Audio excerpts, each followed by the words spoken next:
'em! What's good, everybody? It's your boy BOOGOTTINYC.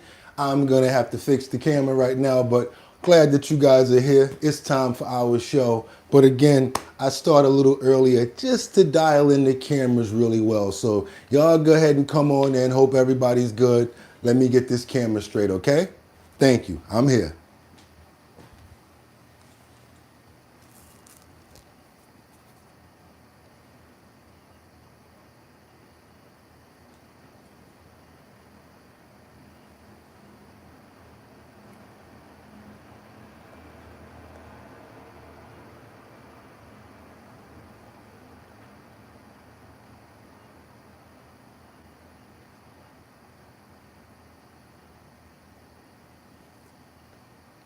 It's not exactly an easy task like it used to be.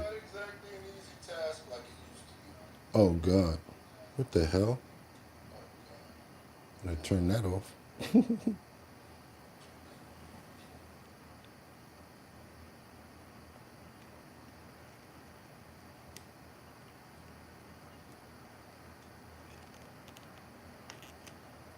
Well, at least I know you got audio, because I hear myself. Wow, so I don't have to ask you guys that. Okay. All right, let's go.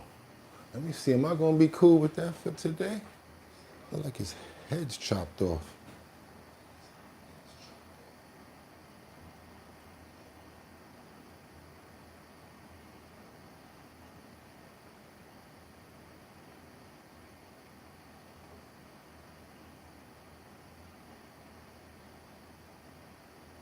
Oh, oh, yeah, there you go.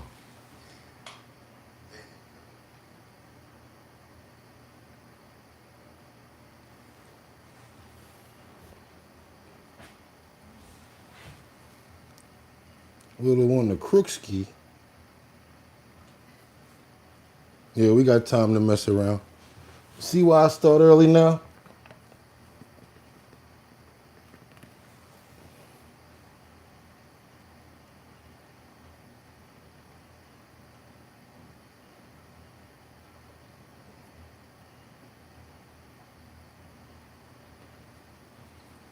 All right, you guys.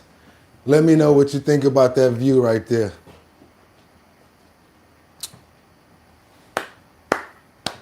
How we looking right now, Luigi? How we looking right now, Liberty and Justice? I see you in the building. I see we got, thank you so much. Who's that right there that always comes to? I already know who that is. Already know who that is. Rebecca Lanyen Bueno. How you doing, Queen?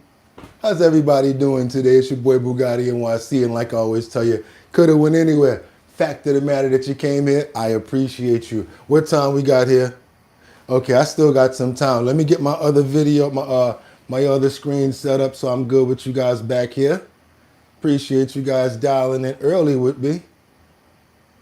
Yeah, I see you guys all here. I see you. Really appreciate you guys. Everybody's dialing in. I got these other monitors behind the screen now so I can actually see what's going on. Looks like we're doing pretty good timing now too. So yeah, I worry about this part a lot. Probably like, to me, this is the hardest part of the entire show. I could do a 3-hour show, but if I think the visual is messed up, it makes me feel like, what am I doing this for in the first place? Now my next goal is to figure out where to stand. So let me see, where can I stand? I'm gonna have to mark the floor over here. There I go. Maybe I can get a little closer to you guys. Be all up in your face. Ain't I a stinker? Let's get into it, you guys. First of all, you know what I want to do at 5:56, 57 every day. I love to say my opening, which is Trump, Venezuela set to pay the USA 50 million barrels of oil. And then what I like to do is I like to pray for every single person that's in the chat, everybody's family, everybody involved as far as friends, and yes, the animals as well. Want you guys to have a fantastic and safe day, very healthy day as well, and nothing good but good spirits and good graces for everybody. That's the best that I can give you. Amen. Let's keep on moving forward, you guys. What we got going on over here? Who's over there laughing? What y'all giggling about? Terry, Good morning, big sis. What's going on, baddie? I see we got some people that's starting to make their mark up in that chat. Some people making their mark up in that chat. We got Terry making some noise. We got Dapple coming in, starting to make some noise. Don't think I don't see you guys. I see you guys doing your thing out there. I appreciate you guys too for chiming in and keeping the show spirited. I see what you guys are doing. I appreciate you too. Let me make sure that I got this audio right over here. Okay, cool. I think we ready to go right about now, you guys. What y'all got? You got it, ladies. Same here. I don't know. Why can't I get in on the joke? I be missing the jokes and stuff. Cause I be worried about setting up the camera and everything. But anyway, you guys, you know what today is, right? Today is Thursday. It is the 8th, 2026. It's time to get into it, you guys. It's our bottom line. I can't wait. Now it's going to be a good day because you guys are here. And come on, watch. I'm waiting for you. I've been up since 2 o'clock in the morning making sure that this content was good for you guys. Sequencing, making sure that everything was dialed in. We got some real good content for today. Like I tell you, when I tell you in the beginning it's going to be a good show, it's going to be a good show. So that means, that's right, I'm ready to go. And they're ready to go. I said it's time to start the show. I hope you're ready, yo, yo, yo, yo, yo, yo.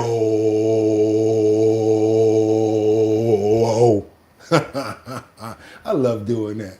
And then we have to wind it up. Wind it up. Wind it up for Thursday morning. What if I could hold that until the ding, ding, ding? I'd be real good then, right? Nah, let's try that electric boogie thing we did the other day. Send the energy over. And Olay.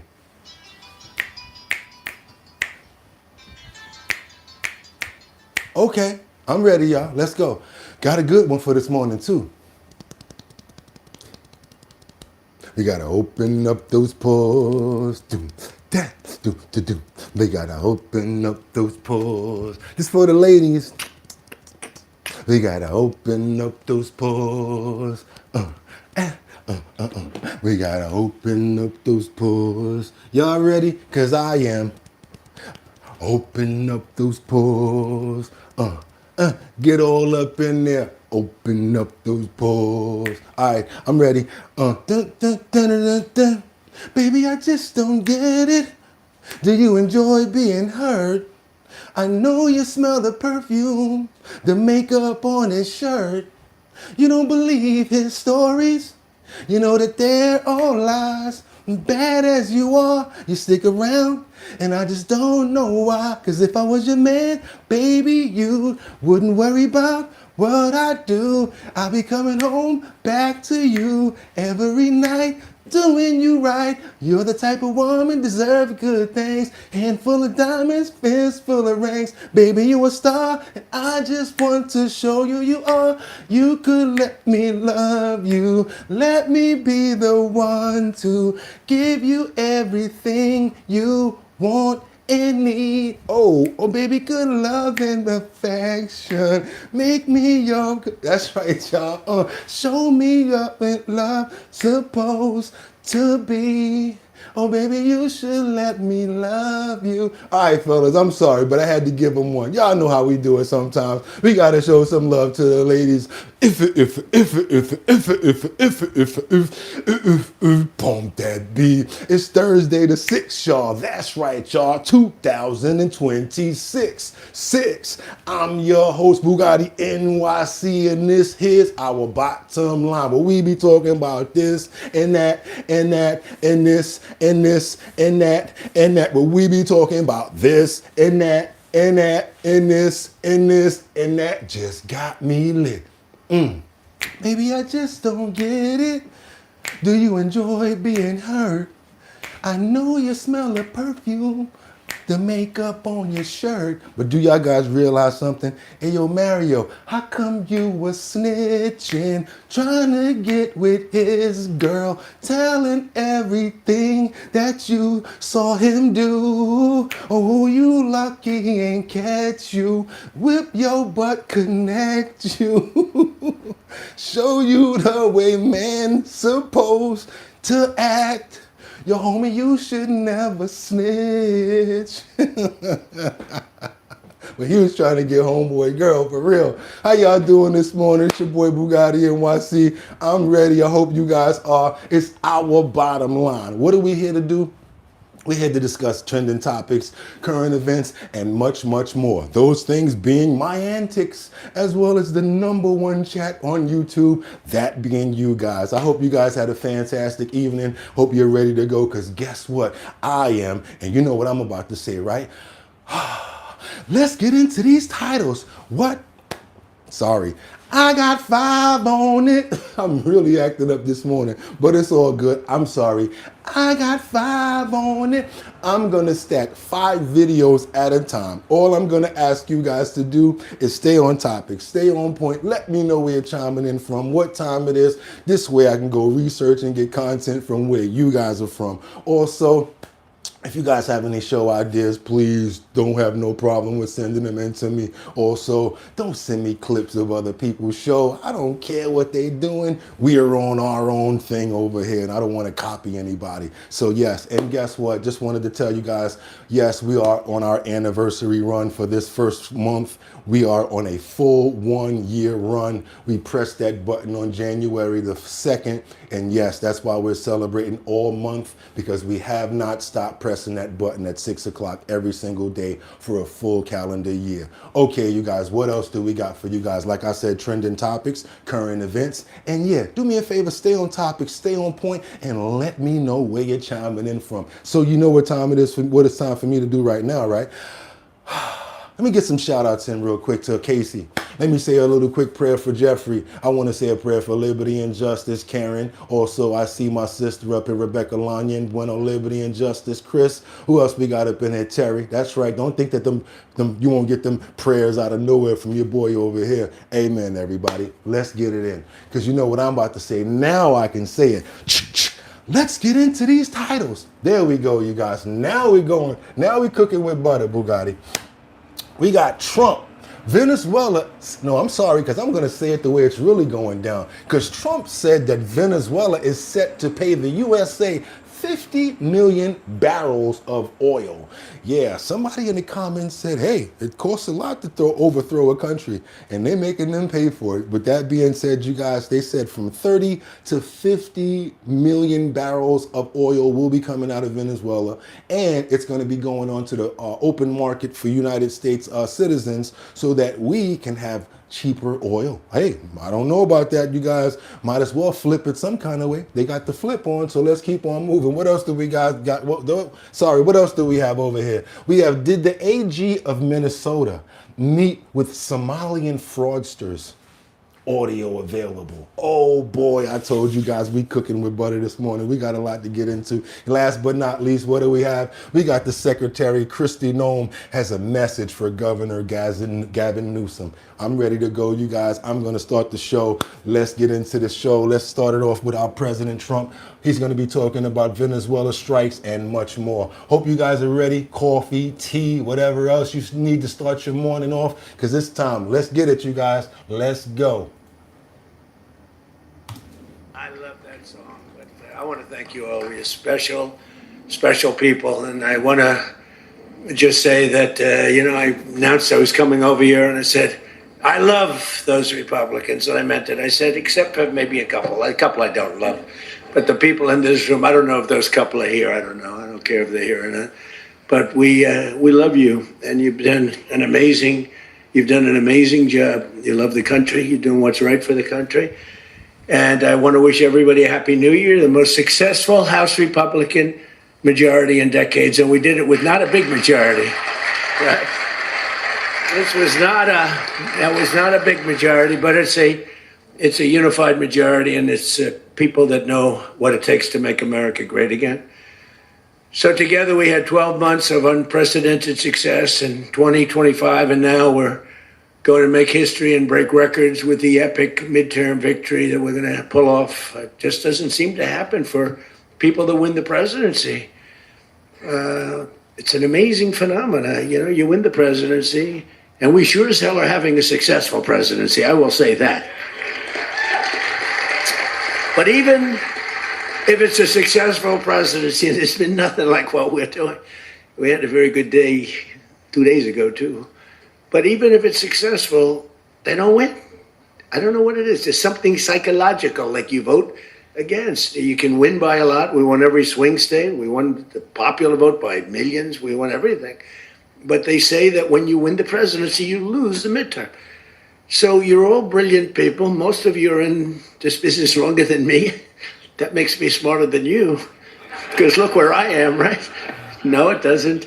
But I wish you could explain to me what the hell's going on with the mind of the public, because we have the right policy. They don't. They have horrible policy. They do stick together. They're violent. They're vicious. You know, they're vicious people, and they stick together. All right, I didn't get that into you guys yesterday. I wanted to make sure we heard that beginning part. So we got to keep on moving. Let's keep on to some current events and stuff where Trump does say it. We're getting right into the title. He says from 30 to 50 million barrels of oil will be coming from Venezuela. Americans have been enjoying some of the lowest gas prices in years, but will this situation in oil-rich Venezuela change that? Yeah, the answer is complex. Karen Kafa has a look at the possible scenarios and what it all means for you. It's only been a few days since the U.S. military action in Venezuela, and the Trump administration is already touting big plans for Venezuela's oil infrastructure. But their oil supply won't come on the market quickly or easily, and some analysts say may not even be necessary to keep U.S. gas prices low. President Trump says Venezuela will turn over 30 million to 50 million barrels of oil to the U.S. We're going to sell it in the marketplace at market rates, not at the discounts Venezuela was getting. That money will then be handled in such a way that we will control how it is dispersed in a way that benefits the Venezuelan people. The number may sound like a lot, but for perspective, the United States consumed just over 20 million barrels of oil per day over the past month, which underscores how the lengthy process of U.S. access to Venezuela's vast oil reserves, the largest in the world, may not change how much drivers pay at the pump too soon. I think when the president and his advisors talks to U.S. oil companies, executives, and analysts, I think there's going to be a mismatch between how quickly the president wants the money to flow and the oil production to grow, and how quickly it will really happen. Because a lot of people are still afraid to send their companies back over to Venezuela to start drilling for oil. A lot of oil companies, American oil companies, don't want to go to Venezuela because of all of the other stuff that's going on. Restoring Venezuela's oil production infrastructure will require billions of dollars of investment, and with the political climate still uncertain, it may be a risky sell to the private sector. And forecasters already say 2026 will be the cheapest year for gas since COVID. OPEC production is up and global demand down. After the weekend's events, fuel savings platform Gas Buddy stood by a prediction gas prices will average just below $3 a gallon nationally this year. Question, do you guys believe this? Is it true where you're from? Are gas prices lower than they were last year the same month?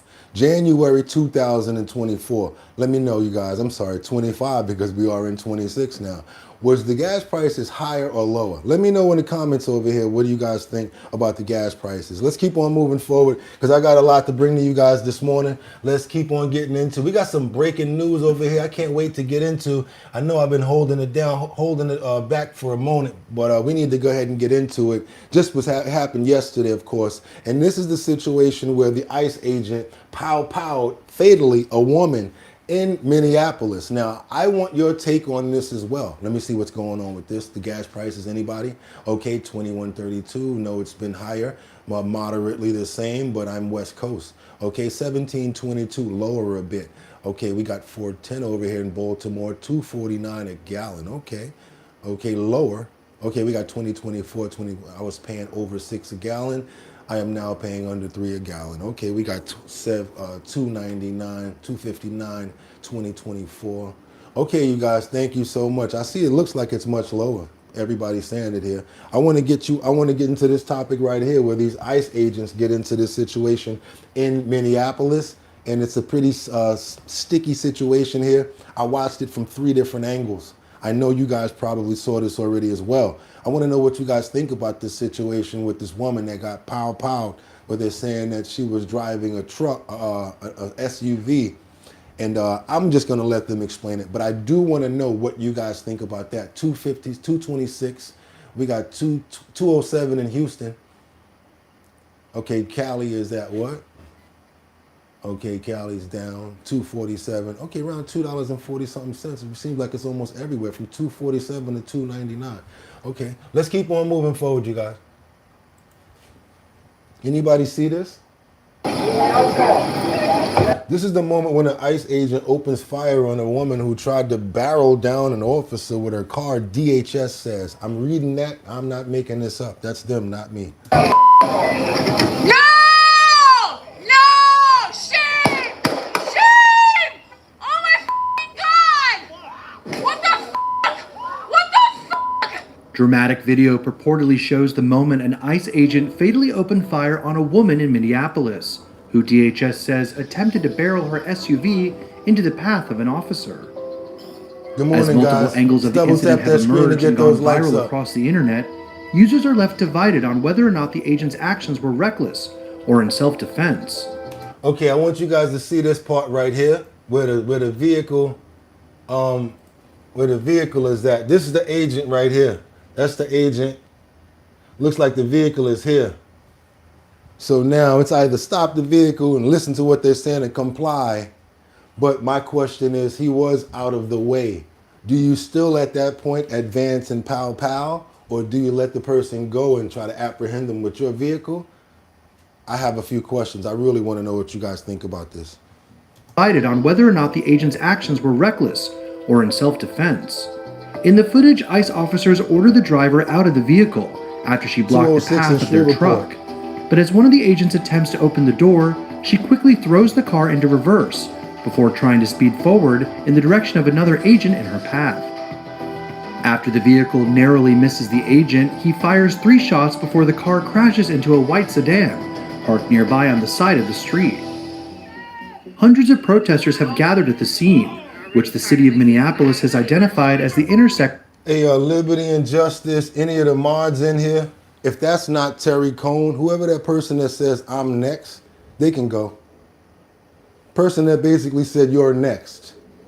What the hell are you talking about? I'm reporting over here. So since you feel that way, you can leave. Whoever that person is that said you're next, let's get them the HELL hockey sticks. They can't be serious. I know that's not our Terry, because Terry lit up. Terry got a glove.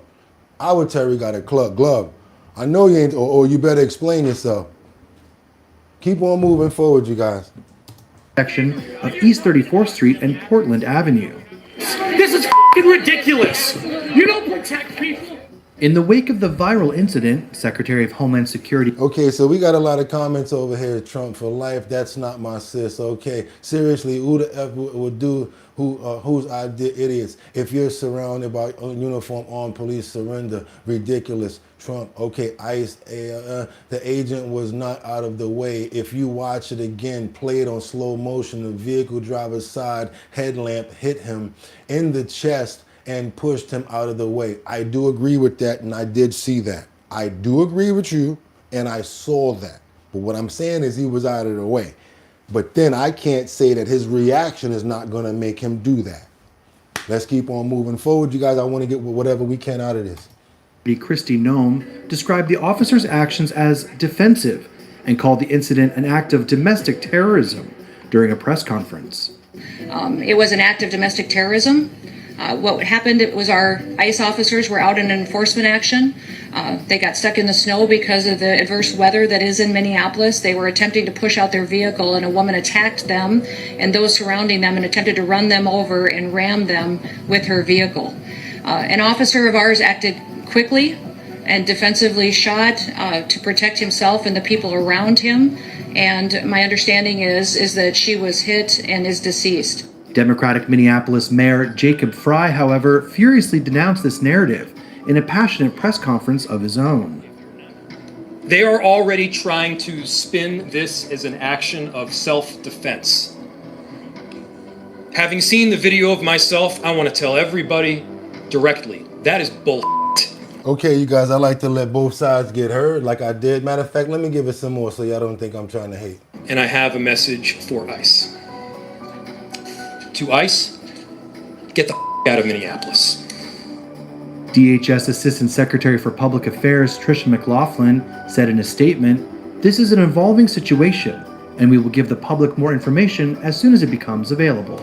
Let me tell you guys another thing. How about this? No matter what happened with this situation, they're definitely getting called in. They're definitely going to get scrutinized. And if a judge feels like she wants to call this person in, or Congress or something like that, because we saw it happen to the other ICE agent in Chicago, right or wrong, they're going to do some sort of investigation into this situation, and they're going to figure out, what's going on with this. And yes, I'm understanding from both accords of what you guys are saying. I heard what you said, and I acknowledged it with the vehicle. And I'm also saying that I'm not exactly sure if it was necessary to pow 3 times. Okay, let's keep on moving forward, you guys. We got to get on the waters because we got some breaking information as the U.S. launches this operation to seize this Venezuelan ghost tanker. It doesn't have anything in it right now, but they basically want it off the waters.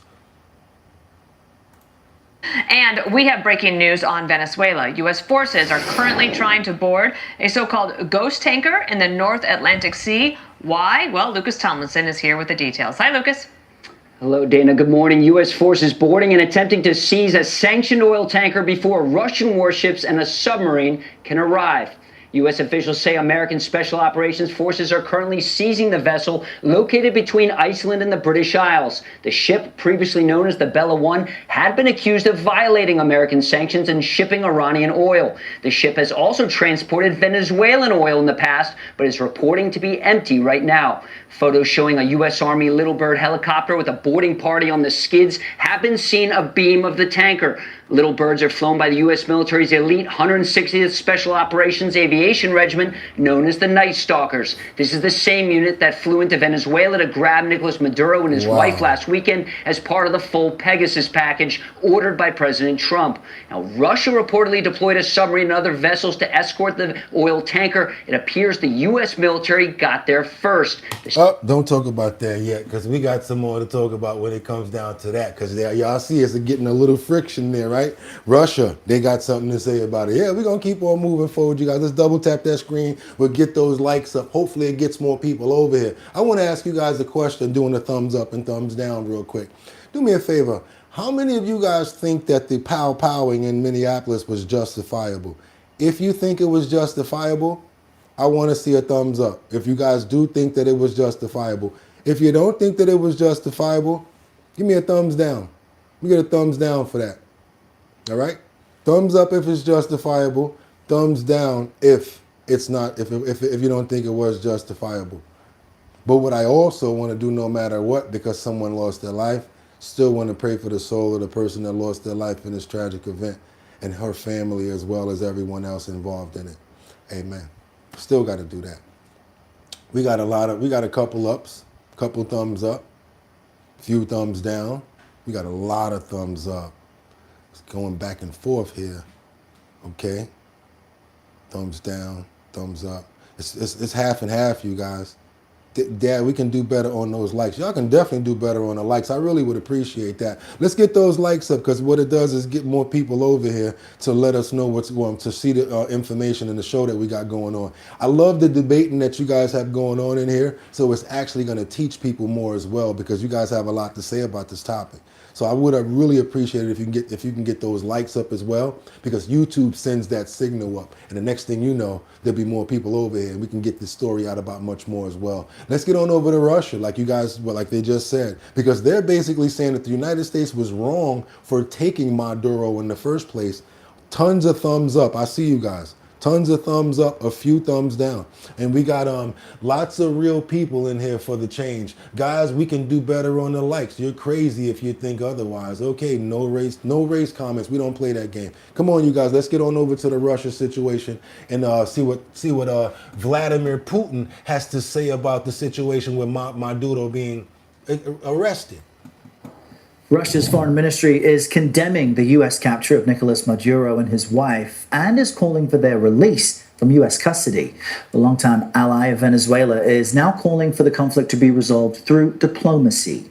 Let's discuss this with Nina Khrushcheva. She's a professor of international affairs at the New School and is the great-granddaughter of former Soviet leader Nikita Khrushchev. And we see the 2026 behind you. Happy New Year to you, Nina. We wish it was under more sobering or happier circumstances. But let's talk about this long-standing relationship between Russia and Venezuela. How might you expect the Putin regime to react to what the Trump administration is doing? Good morning. Well, they already react, and they've been condemning, as actually many others. We heard it from China. We even heard it some words from Europe as well.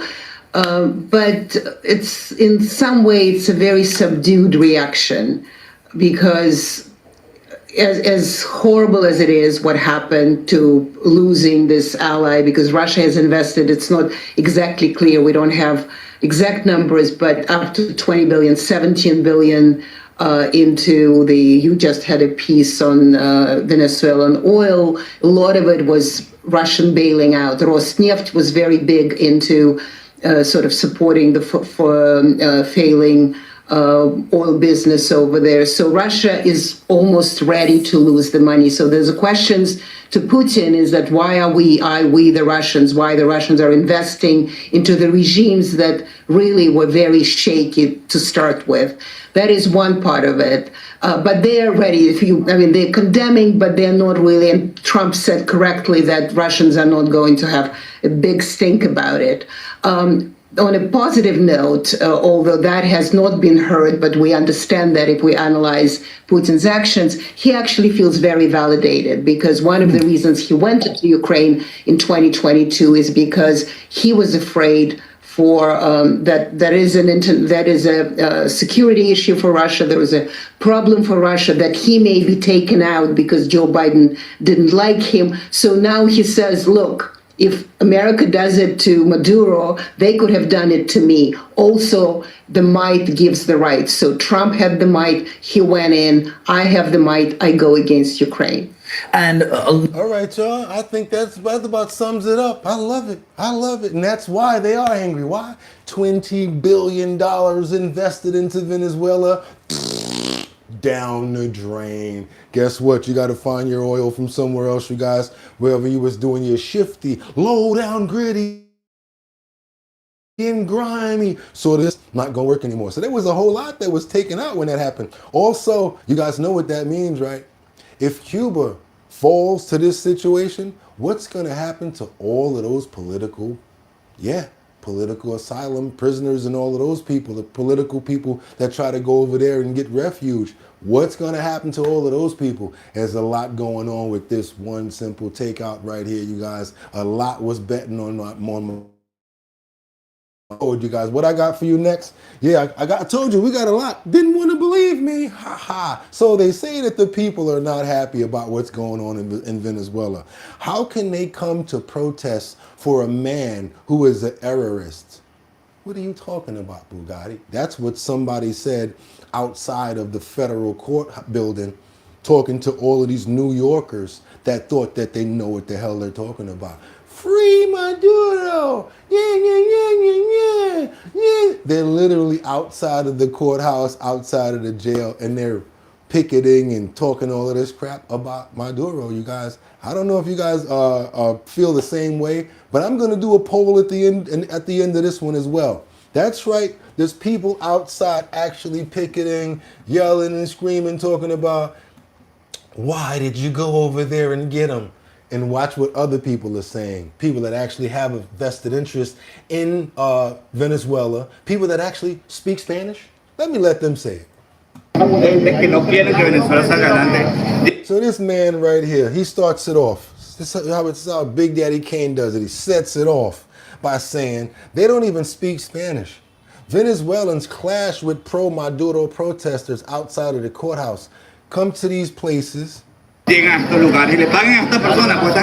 pay these people. They are not Venezuelan. They do not speak. no habla español. They don't speak Spanish. They don't know the truth. No sabe con realidad, ni siquiera sabe qué está pasando en el país. In the country where were these? Here we go. Where were these? ¿Dónde estaba esta gente cuando en el 2017 nos mataron a los estudiantes? Where were these people? Where were these people when other people were KILLED in 2017? Cuando en el 2014 In nos 2014, did we find mataron a los estudiantes. ¿Dónde está la gente cuando el año pasado? anything where these people were?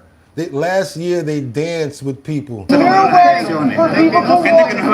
are not Venezuelan. People who are surely paid come to ask for the release of a man who is accused of terrorismo. Venezuela! Hands off Venezuela! Hands off Venezuela! No war with Venezuela! No war with Venezuela! Not a penny, not a dollar! Not a penny, not a dollar! We won't pay for U.S. slaughter! We won't pay for... What the fuck are you talking about? He look like he comes from India somewhere. Where you from, Akbar? You need to be going over there talking about, yo, what you want on this hot, about to make somebody a chopped cheese out here. What are you talking about, chopped cheese, boy? Get out of here talking about, oh, man. And it's always somebody that want to be part of the mission that don't know their ass from their elbow. U.S. slaughter! Not a penny, not a dollar! Not a penny, not a dollar! Thank you, witness! Witness! Arrest him! Arrest him! Arrest him there, right there! Thank you very much. That guy right there, the mask, hit me first. You gotta win, liar! You gotta win this!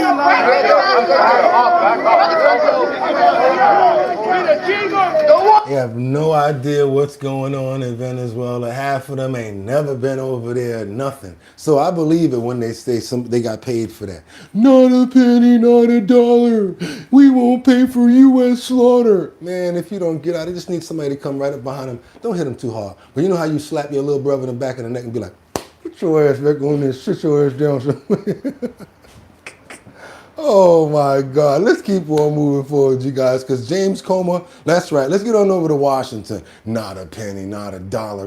What type of, oh God, let's keep on going, y'all. I know y'all got something to say about that. You don't know what's going on. Okay, who else we got? Not a penny, not a dollar. Yeah, get out of here. Don't need to go over there to not support the military strike. All right, do you guys, so let me ask you a question. Do you support Maduro and what he was doing to people over there? Do you support the way that they were sending all the D-rugs over here? Let's ask those questions. Do you support Maduro and his regime? Answer that question, do you? Let's keep on moving forward, you guys. Because like I said, James Comer has some words about these arrests that is about to come down. Y'all know that Bob Marley song? It goes, the load gon' come.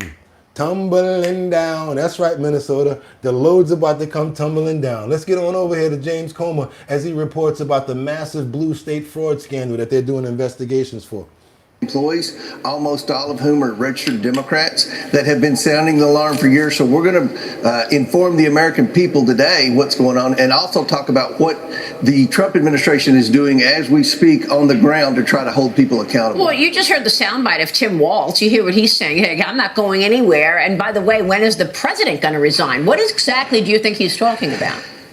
Well, he has to be talking about January 6th, because that's all they want to talk about today. In fact, I think their witness, the minority always gets a witness. We have state legislators. This is a hearing today in oversight about fraud, about billions of dollars of fraud in one particular state. And the Democrats will want to, their members aren't going to talk about fraud because they don't care about wage fraud abuse. They care about January 6th all of a sudden. So that's what I think he was referring to. But at the end of the day, he's going to have to answer a lot of questions. If he doesn't voluntarily come in for our committee hearing that's already scheduled next month with him and Attorney General Keith Ellison, then he will be receiving a subpoena very soon from me, because he's going to have to answer a lot of questions to the American people. We're talking about a significant percentage of Tim Walz's entire budget for the state of Minnesota appears to have gone 100% in the way of fraud, primarily by the Somali community. Well, Mr. Chairman, let me... He said his entire budget has been wasted by fraud. Jesus Christ. Ask you a question about that, because you say all they want to talk about is January 6th. Are you investigating what they did on January 6th? There is a report that Lieutenant Michael Byrd, who's the officer who shot Ashley Babbitt dead on January 6th,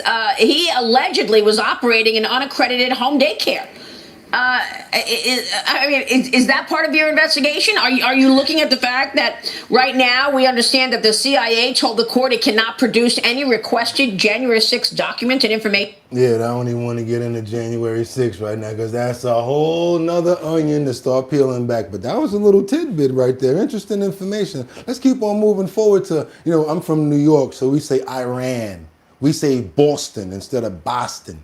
We say coffee instead of coffee. You know what I'm saying? So Iran, okay, calls Trump's bluff as dozens lose their life in a protest that just happened. As we saw, we've been following this story over here in Iran, where people have been fighting back, protesting in the streets. And of course, President Trump says if anybody gets hurt, they're going to start making something happen. Let's see. I don't want to say certain words, but I want them to say it. Let's keep on doing it, you guys. And do your boy a favor, if you appreciate the content so far that we've been getting off of our bottom line, let's double tap that screen to get those likes up. I really would appreciate that. And give me all the money in your pockets. Give me everything you got. Come on now. No, I'm just kidding, because I know it's hard out here for a pimp. So I ain't gonna try to hit your pockets. But a like would be nice, and they're free. They don't even cost anything. Hit that double tap that screen, let the like come down. Hit that like button. Also, that notification bell down there. That'll let you know when we come on. And if you haven't subscribed to the channel,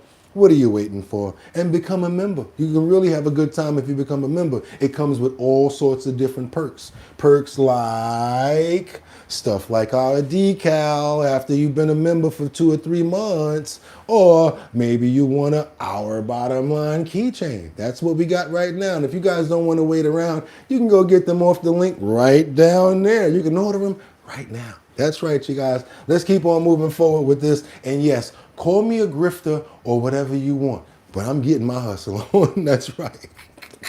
Let's go. Since the U.S. captured Venezuela's Nicolas Maduro, President Trump has been warning a long list of countries, including Iran.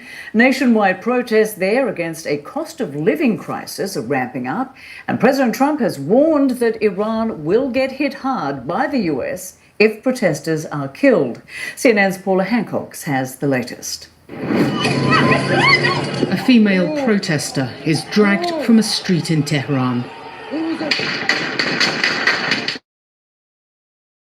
Gunfire is heard in Malek Shahi, a city in Iran's western Ilam province. It is a familiar and brutal response to nationwide protests, now in their second week. The Iranian currency is collapsing.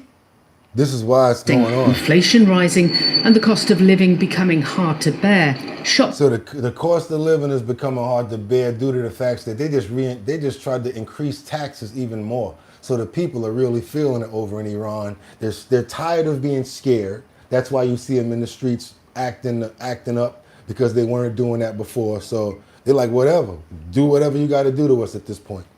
Keepers, traders and students on the streets blame government mismanagement. Officials say publicly they are willing to talk. The government is trying to be more amenable to dialogue. President Pezeshkian has offered to mediate and engage. He's acknowledged responsibility.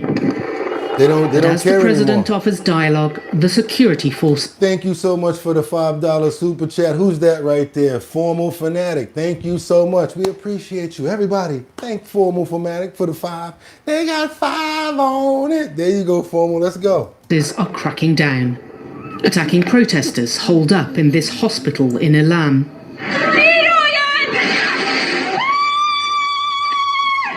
Social media footage shows forces inside looking for injured protesters and those trying to hide. The US State Department said, quote, "The assault on the injured with tear gas and live ammunition is a blatant crime against humanity." So now that's what I'm talking about. But people are like, oh yeah, well, you know what? Again, some people are getting fed up. They're tired of it. And they're talking back. They're like, you know what? If President Trump does want to come over here, we actually invite the help. You know, it's crazy right now. With more on the topic, You know, I'm on the verge of collapse. The exiled crown prince details the status of this Iranian government situation right here. I want to get a little bit more about this going on so we can explain what's happening. Got a little bit of this from Hannity. We're getting multiple reports. The radical government there is now potentially on the verge of collapse. Here with reaction, the leader of the Iranian opposition, Crown Prince Reza Pahlavi is with us. Reza, good to talk to you again. Welcome back. Thank you for being with us. Okay, for those that don't know, you were born in Iran. The Shah of Iran, deposed by the Ayatollah Khomeini in that revolution, what was it, 1976 or 7? And Iran has been a brutal, murdering theocracy ever since. What are your sources telling you within Iran is going on there? Somebody in the chat said, leave ICE alone and you won't get hurt. Gotta say, I'm with that too. You get in their face, you're all about the vehicles and all types of crazy stuff, you know? But in that instance, it's a little different, you know? And then sometimes you got the instances where people want to get in front of these big trucks or get in the front of the road and say, we protesting. And then somebody like, hell with your protest, I got to get to work. You know what I'm saying? Stuff like that is what I'm saying. It's a real hard, fine line with that one. And thank you so much for the love. I appreciate it. I take the love that you give me and I give it right back. Let's keep on moving forward, you guys. Well, Sean, first of all, thank you for having me on your program. It's been too long since we last spoke. Look, in all these years, I've never seen an opportunity as we see today in Iran. The Iranian people are more than ever committed to bring an end to this regime, as the world has witnessed in the last few days. The level of demonstrations, unprecedented in Iran, over 100 cities and millions of people on the street chanting death to the dictator, an end to this regime.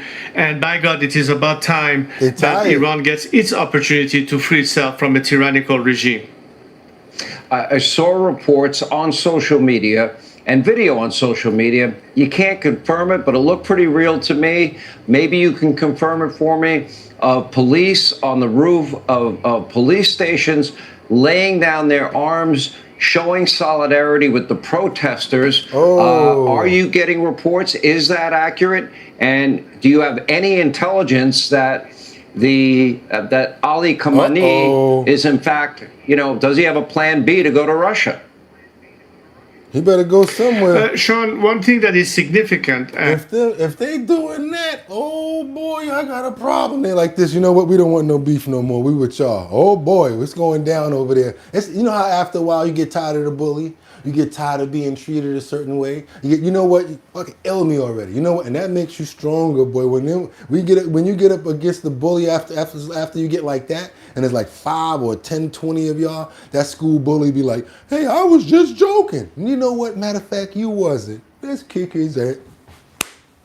And that's what they doing right now. They fighting back. Let's keep on moving forward, you guys. I ain't got nothing but love for the people of Venezuela, for the people of Iran, for the people, because ain't that many people gonna be flipping out, wilding out for no reason. They got a reason why they doing all of this. They're not all cuckoo for Cocoa Puffs. Let's keep on moving forward, you guys. Let's get on over to Georgia. Georgia on my mind. Boy, lawmakers are charged in an alleged unemployment fraud, accused of false statements in an attempt to steal COVID money. Let's keep on moving forward, you guys, because yes, it seems like all states, not the insurance company, but it seems like all of these states have some administrators who's a little bit shifty. On COVID, fraud cases in Minnesota gets most of the headlines. It's not the only case on the administration's radar. Yes, the Justice Department has recently indicted 2 Democrat lawmakers in Georgia, accusing them of making false statements in a scheme to tap COVID unemployment funds. Newsmax crime correspondent Jason Matera has the details for us this morning. Good morning, Jason. Let's double tap that screen. Good morning, Mark and Charla. And you're right, there's been hesitancy, general hostility among progressives regarding efforts to root out fraud and corruption. And these latest indictments, they suggest perhaps some of that resistance among elected Democrats is because they too have allegedly been helping themselves to some of that This is what's going on. I knew it. Since 2013, Karen Bennett served in the Georgia House of Representatives, but that run ended abruptly on January 1st, 2026, when she resigned. 4 days later, a possible reason surfaced. The Justice Department indicted Bennett, accusing her of making false statements in an effort to bag COVID relief money in 2020. Specifically, prosecutors alleged that she received pandemic unemployment assistance by claiming that the shutdown had disrupted her primary source of income because she was unable to reach her place of employment due to quarantine measures imposed at the time. That claim centers on her work with the company she owned called Metro Therapy, which supposedly provides at-home physical therapy services. But according to the indictment, Bennett was neither prevented from working nor from getting to work. In fact, authorities say her role at Metro Therapy was administrative, and that she performed those duties from her residence. Or as the government put it, she was not prohibited from reaching her home office because of the pandemic. In the end, federal officials say Bennett's false claims fraudulently snagged nearly $14,000 in taxpayer cash. Bennett has pleaded not guilty. Then there's Sharon Henderson, another Georgia state rep who was indicted in December on similar charges. Federal authorities say Henderson certified that she was employed by a Georgia school district in 2020, but could not report to work because the school system was closed. A claim that the Justice Department says was used. Lord have mercy. What's going on up there? Is that Krusty the Clown? What's that? Using a Sharpie to put your eyebrows on. She must have used a Sharpie for them eyebrows. I'm sorry, Mama, but no. You should have left whatever you had going on up there. Used to qualify for pandemic unemployment assistance. She purportedly collected more than $17,000 as a result. The problem, however, according to court documents, is that the last time Henderson worked for that school system was in 2018 as a substitute teacher, 2 years before the pandemic ever began, and even then she allegedly worked only 5 days during the entire year. She now stands accused of stealing government funds and making false statements, all as she was representing Georgia's 113th district. Yeah, shake it. I can't watch that. I can't see that picture again. How you gonna dare put that picture back up there again? You mean to tell me you got all that money and you ain't do nothing with your face? That should have been what you were stealing the money for. Then you could have said, look at this before picture and look at this after picture.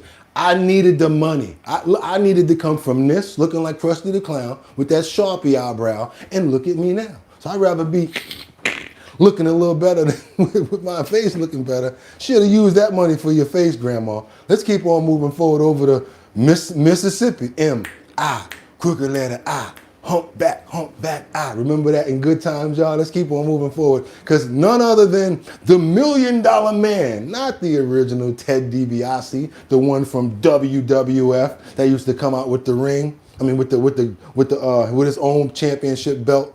He had a whole lot of balls with him. Had his own championship belt. I think he had a guy named Virgil that used to walk with him too. Not him. His son, the $1 Million Man, Ted DiBiase's son. He's now in court for over $77 million in welfare fraud, where he allegedly stole. Allegedly. Let's keep on moving forward, you guys. Y'all know anything about this story right here? On down to Mississippi, day one of jury selection, wrapping up in the massive $77 million welfare fraud trial involving former wrestling star Ted DiBiase Jr., who stands accused of embezzling $1.1 million through the state's welfare system. Mississippi State Auditor Shad White has been sounding the alarm on this fraud for years.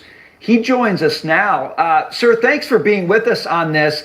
We're just trying to hit every single state where something in this fraud category is coming up. You've been at this for a long time. The trial's now, but this has kind of been 6 years in the making. Okay, so tell us how you think this relates to what we're seeing in Minnesota, what Steve Hilton was just talking about there in California and other places.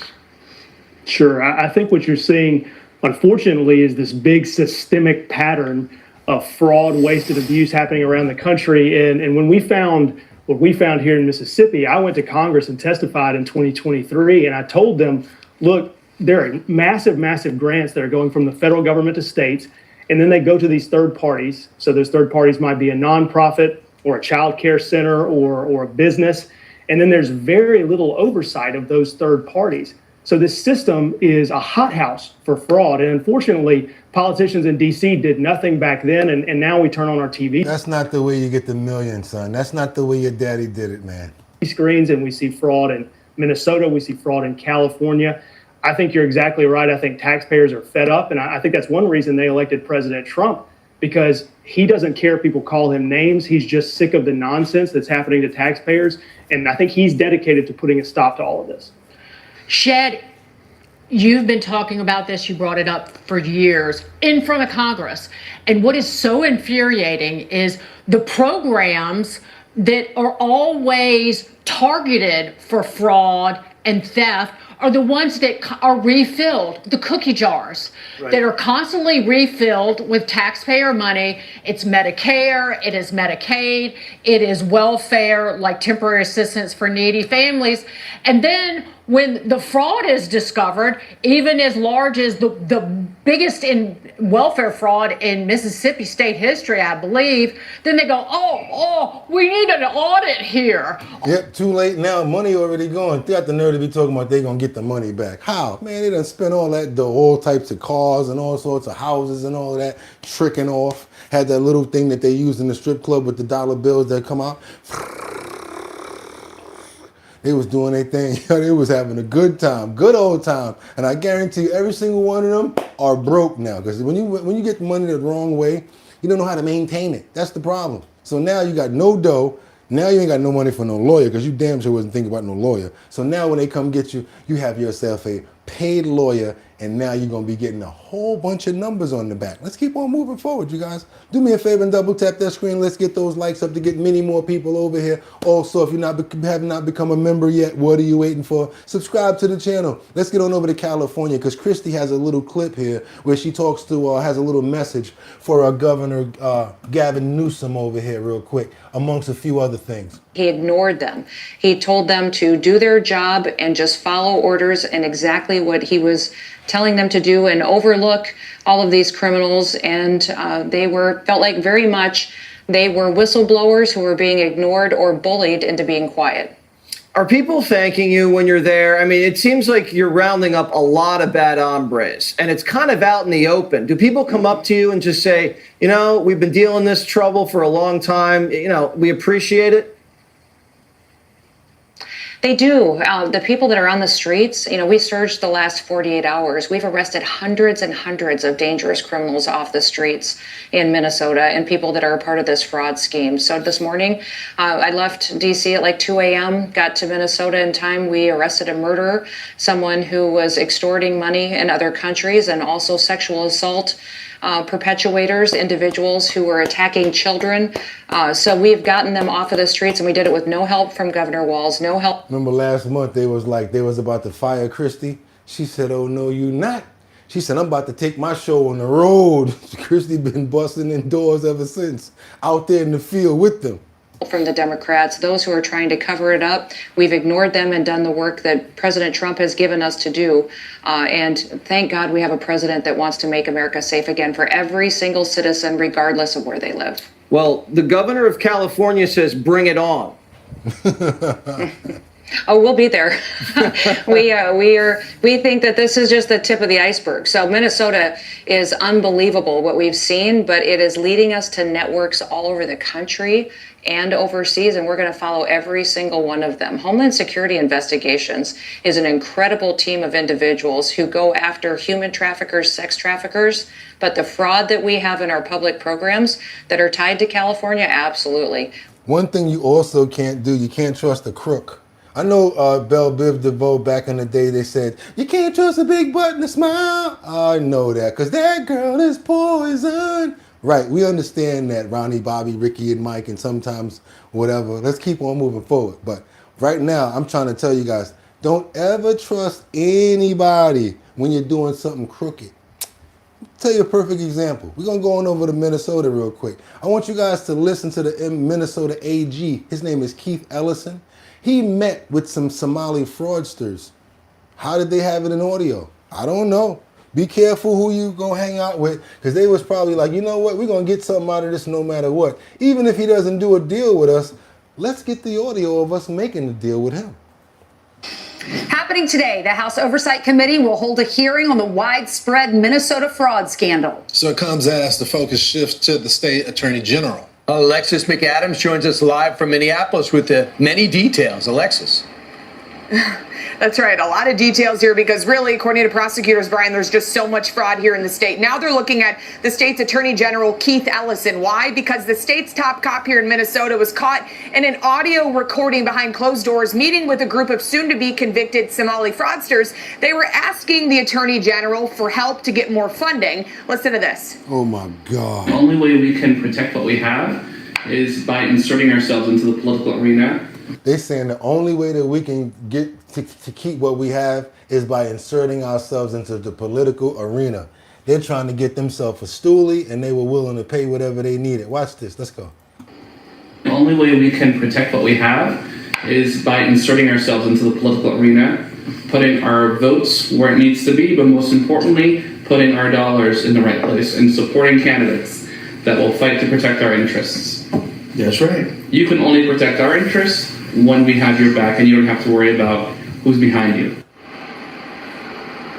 And also this group was talking about, as you heard there, supporting his campaign. So Keith Ellison is pushing back on this. He said that he takes fraud seriously. He shared in an op-ed writing this: I took a meeting in good faith with people I didn't know, and some turned out to have done some bad things. I did nothing for them, and I took nothing from them.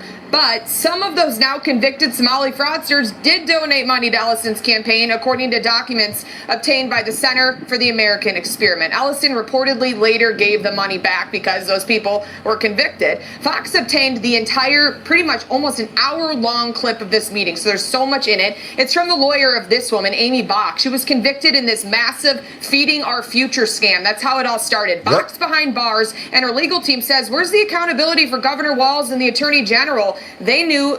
I remember we peeled the layers back of this when we first started this about this feeding our future situation, when they was giving the money in the gift bags. There was 2 big bricks of money. Remember that in the beginning? Keep on moving forward, you guys. If y'all appreciate the content, because y'all not getting that nowhere else, double tap that screen and get those likes up to get more people over here. Subscribe to the channel, become a member. Let's keep it moving, you guys, because now 18 states, not just Florida, not just what was that, Texas, but 18 states are set to ban SNAP benefits from junk food in 2026.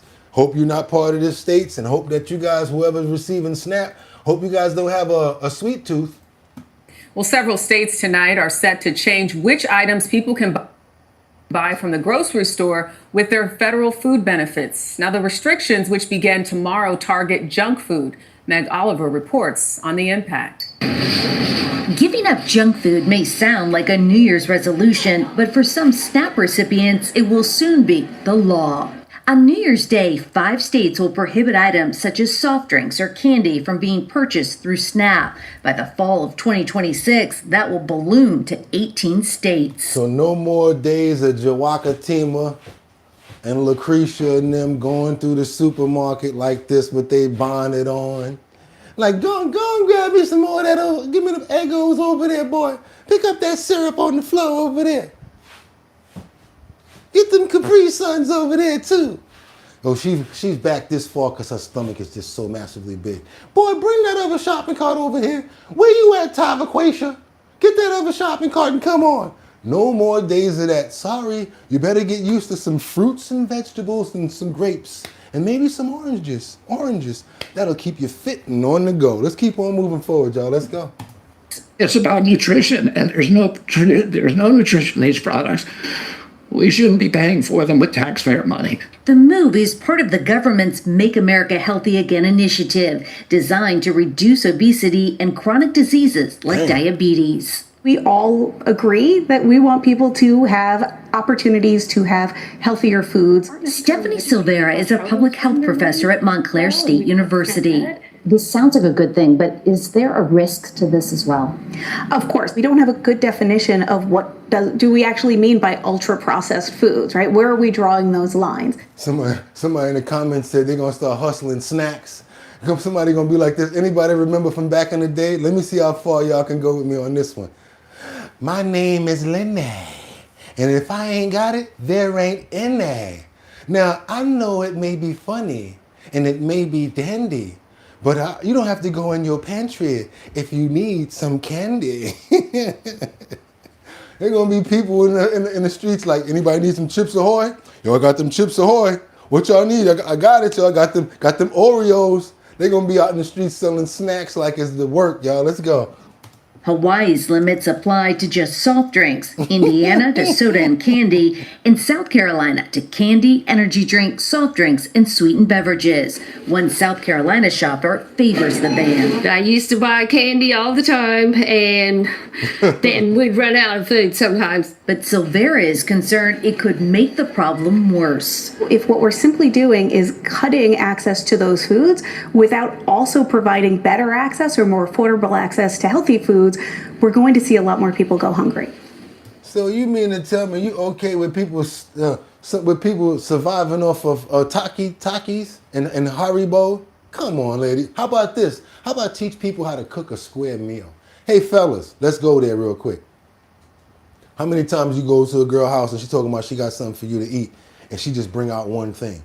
Like, what you made? Fried chicken? Where everything else at? I mean, where's the rice or the mashed potatoes or the vegetables? Where are the sides? What's going on with this? You either get the sides or you get the meal. That's one thing nowadays. I don't know, maybe it's just me, but I've been over on those, hey, come on over, Bugatti, you want something to eat? I'm like, you know what, let me try it out. I get on over there, I'll be like, and it's on a damn a paper plate. Girl, you couldn't even show me no effort to put it on the plate that you telling me you willing to clean later. And that means I'm skeptical about everything else, because everything else could be just for by design. Or is this what you always do? How about then you're looking at the food like, and you're looking in the corner to see if you see any family members that you don't need, all right.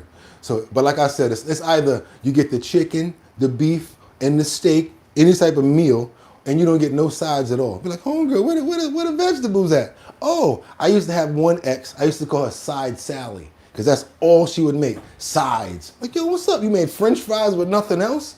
Oh, you made corn. Like, where's the rice or the meat? Like, what's going on here? You just dumped a can of corn in a pot and called it? Yeah, man. Some people don't know how to cook. Let's keep on moving forward, you guys, because after 1 year of officially facing backlash in the aftermath of the Palisades fire, 1 year later, California has the messages for the government, updates on what's going on, what the people have to say about it, and if there's any progress that has been made 1 year later. Today marks 1 year since the devastating Pacific Palisades fire that took the lives of 12 people and destroyed more than 6,000 structures. Residents planning to protest today in Los Angeles as they grapple with near impossible conditions to rebuild their homes. And they blame failing leadership from LA Mayor Karen Bass and California Governor Gavin Newsom. Rachel Dark watched as the flames destroyed her daughter's school. She's been fighting for justice for her family and others, and she joins me now. Rachel. Somebody said, I wonder if Side Sally is subscribed.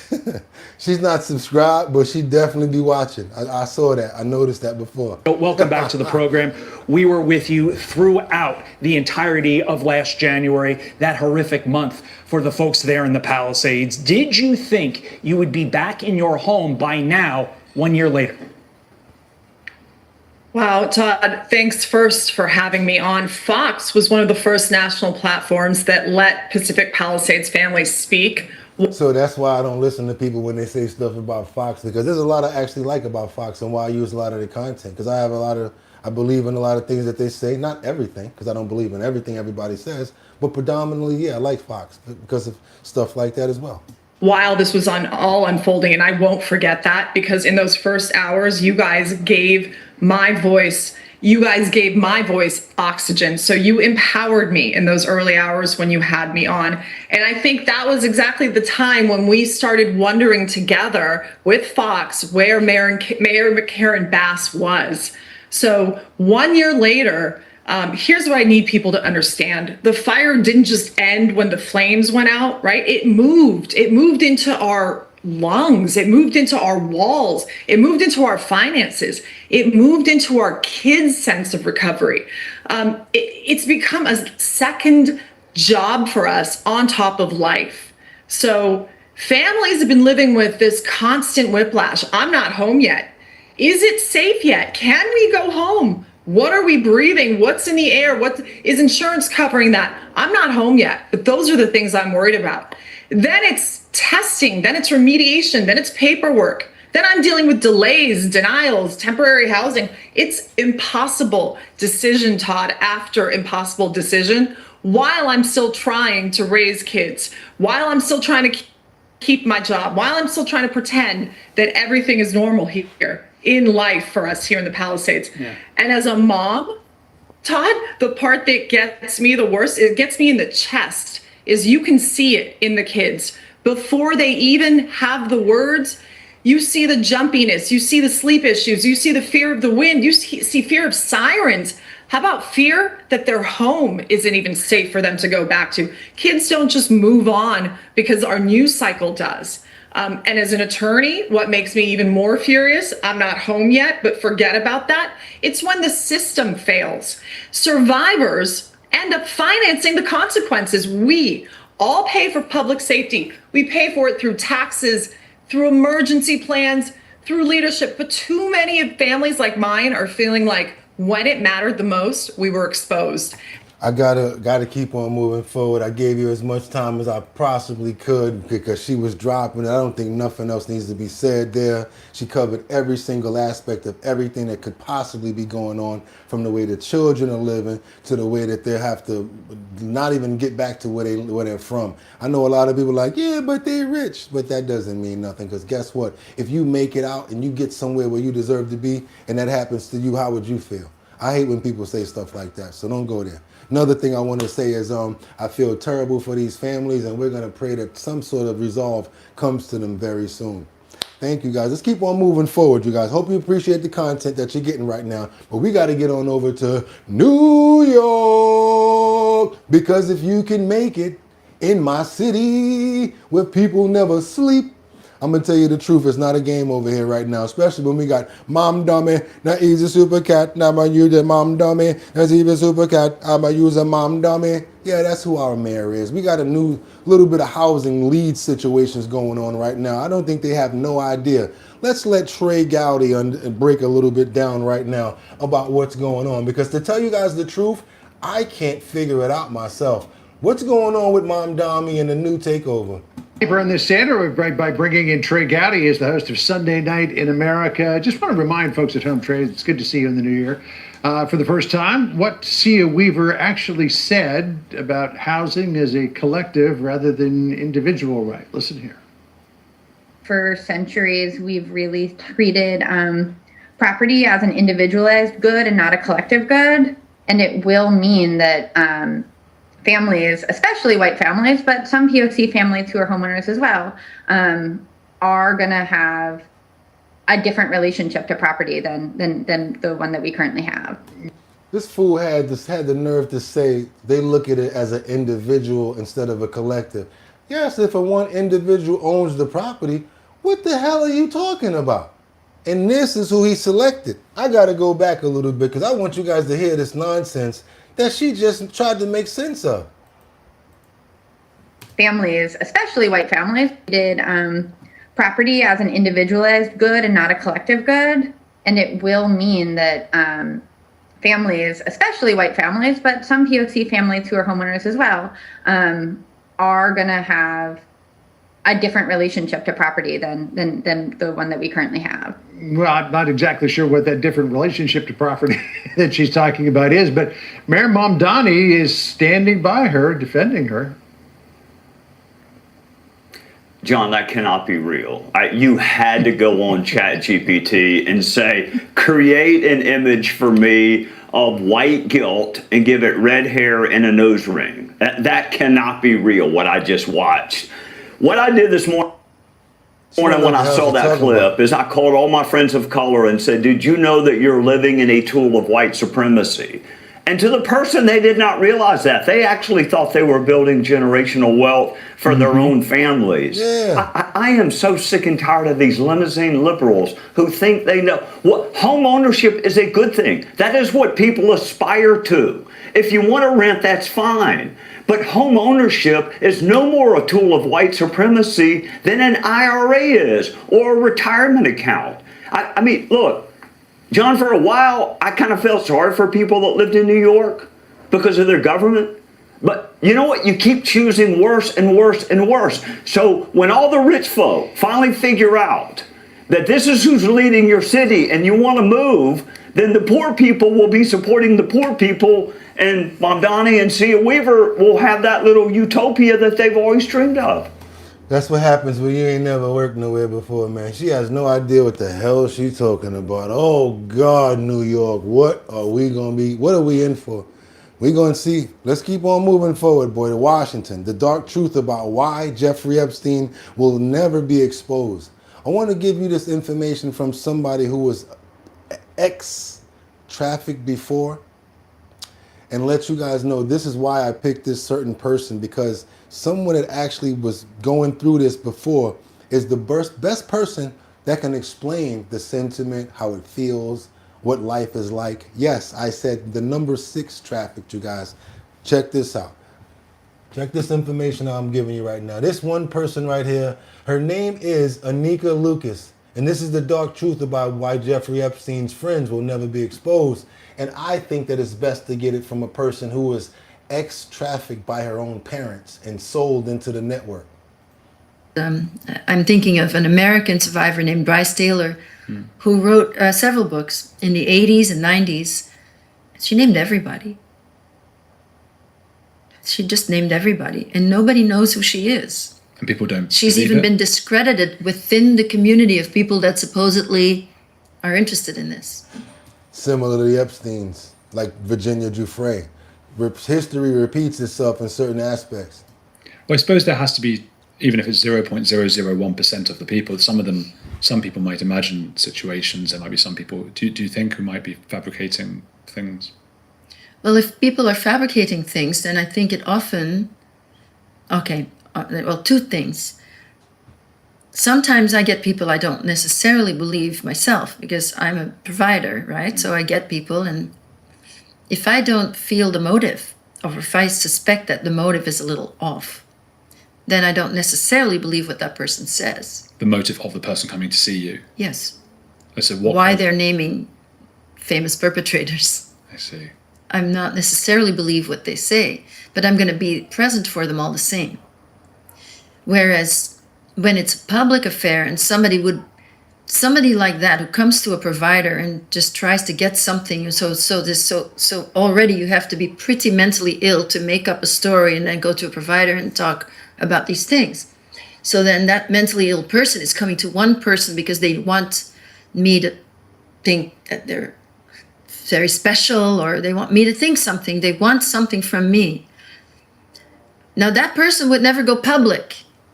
So when someone does that publicly, I think it's somebody that it is on purpose to create a disinformation situation where somebody is either unbelievable or somebody is purposely lying to create the doubt on purpose from the people that are still trying to control everything. So they'll come out and say something ridiculous so that everybody says, oh God, all of this is nonsense. There you go.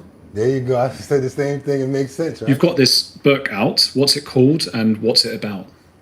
Well, my book is a memoir, and it's called Quest for Love, a memoir of a child sex slave.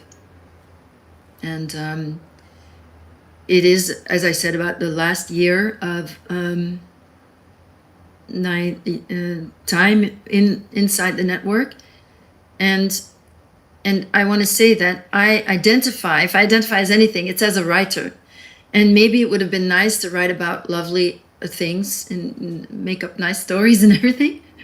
But so I write about my own experience, and hopefully it can bring you into this theme where, however difficult it is, there's also, you can feel supported as you read it, hopefully. That's just like Virginia Giuffre's book. I don't know if you guys ever read Nobody's Girl by Virginia Giuffre. That's why it correlates so much with what I'm thinking, because she puts me in the same mindset as a Virginia Giuffre, how everybody discredited her, how nobody believed her because she was the first person that came out and said, so what? See what I'm saying? How they keep on repeating narratives like that when they want to make it seem like you're not telling the truth. And plus, there's so many people in power. Only reason I played that clip is for the relationship to that. Now, let's get into the King of Kink. That's right. That's what they were calling him. He was the Prince Andrew, but they were really calling him the King of Kink. Let's get on to this 60-minute special where they're saying that Ghislaine Maxwell is trying to bring Andrew down in order for her to get out. Yeah, y'all, I didn't even think of it this way, but yeah, how come all of this information is all of a sudden coming out about Andrew? Why is Prince Andrew back in the news? What has triggered it this time? Well, Prince Andrew never really leaves the news, but there's been a sort of tsunami of coverage over the last couple of weeks, and this is largely due to leaked emails that have come, I think, from Ghislaine Maxwell. Why do you believe Ghislaine Maxwell is leaking these emails? Aren't they great mates? I think Ghislaine Maxwell is still keen to get her pardon or to get some sort of cushy life. I think she clearly was friends with Andrew. I mean, they're former lovers. But I think she's doing her own. What? How you gonna let that slip out, homeboy? Like we ain't what? What you mean they former lovers? For real? You said it. I didn't. Yeah, cushy life. I think she clearly was friends with Andrew. I mean, they're former lovers. But I think she's doing her own survival at the moment. And if that requires bringing Andrew down, then that's fine. So by bringing Andrew down, she's protecting Donald Trump in some way? I mean, is that the motivation? Yes, I think Donald Trump is worried about what Andrew might say. There's a lot of, discrediting of Andrew in order to avoid any sort of scrutiny elsewhere. And this, I think, is very much a mark by Ghislaine to earn some brownie points with Donald Trump. Some of these emails, if we look a little more at the details, suggest by Andrew's own admissions that he might have known Virginia Giuffre, that he did know Virginia Giuffre, that there might be a photo coming out. It reveals that he was completely misleading when he said he'd never met her. Yes, I mean, I've known for a long time, and I put this in the book, that, the evidence for their meeting is pretty overwhelming. I mean, this is from independent testimony and witnesses, apart from her own testimony and things like the flight logs from Lolita. So, I mean, it was very obvious that he was lying. He has a long history of lying, and he's got away with it in the past. But I think now, exactly, that there was this corroboration in the emails that he knew her, he'd met her, he was worried about the photograph, which everyone claims is fake. Okay, thank you. Enough about Andrew. Let's get a little bit information on Ghislaine, and again, stuff that actually happened throughout her court case that you guys never knew about before. How? I don't know if you guys knew. Let me just say I never knew before. So that's why when I find out information, I try to go to the sources. I try to go to, like, let's say information that was in court before. Because I'm going to be honest, right now, the way that they put spin on the information with the AI, and they can make a false story so fast you won't know what's going on. I like to go back to the history of these cases and try to find relative information, try to see if we can dust off what did they say back in the magazines, because sometimes, and most of the times, it's not the same information, because they like to rewrite history, especially when it's benefiting the powerful and they're trying to cover themselves. So we got some disturbing revelations over here about Ghislaine Maxwell and what she told her employees how to be and what to do. This is actual information that came from one of them. Check this out, you guys. Disturbing revelations in week one of the criminal sex trafficking trial of Ghislaine Maxwell, the longtime companion and alleged accomplice of convicted pedophile Jeffrey Epstein. On Friday, defense lawyers grilled Epstein's former house manager about his damning testimony the day prior, when he told jurors that many women visited the home, including some of the underage accusers. Yes, this is from the house manager that was on trial for Ghislaine Maxwell's case for the reason why she was sentenced to 20 years. We never knew any of this information. We never heard from the house manager before on how Ghislaine told him how to run the house. Do your boy a favor. Let's double tap that screen. Let's get those likes up. Let's get some information going. If you have not subscribed to the channel already, I don't know what you're waiting for. Hit that notification bell down there so that you know we're on. And like I said, go ahead and hit that like button so more people get over here, y'all. So first of all, he said many females came through, including 2 believed to be underage. Let's keep on going. These are key testimony from Epstein's house manager. He read from an employee manual that instructed, you see nothing, hear nothing, say nothing. And he said Maxwell told him personally that she was the lady of the house. Prosecutors also brought in a green collapsible massage table that was recovered from Jeffrey Epstein's Palm Beach villa, among other adult items. And joining me now is journalist Vicki Ward. She's the executive producer of Chasing Ghislaine, streaming now on Discovery Plus. Vicki, what do you make of this testimony on the atmosphere at Epstein's home and the manual detailing instructions for staff to remain, very discreet about all of this, to maintain extreme discretion? What can you tell us? Well, so Jim, when Juan Alesi testified about that manual on Thursday, he described it as very degrading. And certainly, it went on for pages and pages and pages. And you could see how visibly affronted he was to have been given a booklet like that. And I think that, it's quite possible that the jury found the sort of snobbery that was implicit in it kind of Why can't we find that book or a copy of it? Or how about, why did you keep working there when you were given a book like that? That's the question. If you saw those children in there, why didn't you report it? How about that? Let's get into everything since we go in there. Let's get on over to another situation. I want you guys to understand that Fergie from Black Eyed Peas, that is not the real Fergie, you guys. The real Fergie is Sarah Ferguson. She was married to Prince Andrew. That's right, London, flashback, the real Fergie. Sparks fly when she gets in an interview about some money that she borrowed from Jeffrey Epstein. And you guys are gonna love it because she's gonna say, as a matter of fact, I'm not gonna tell you guys. Again, I like to go back to the original days because it gives me a real sense of what it was back then instead of just listening to what people tell me. I mean, did you take the money? At one stage you had $40,000 cash sitting in front of you. Did you take it? Absolutely, yes. And it was given to me and I got it in the car and then returned it straight away. Once the scandal broke? She ain't like that question right there. You should have never said once the scandal broke, because that's going to make her feel like, oh, you think the only reason I gave it back is because the scandal broke. Now watch how she flips out. As soon as I knew it was a scandal, not once it broke, Michael. But don't try and trick me now because I'm not going to play this game.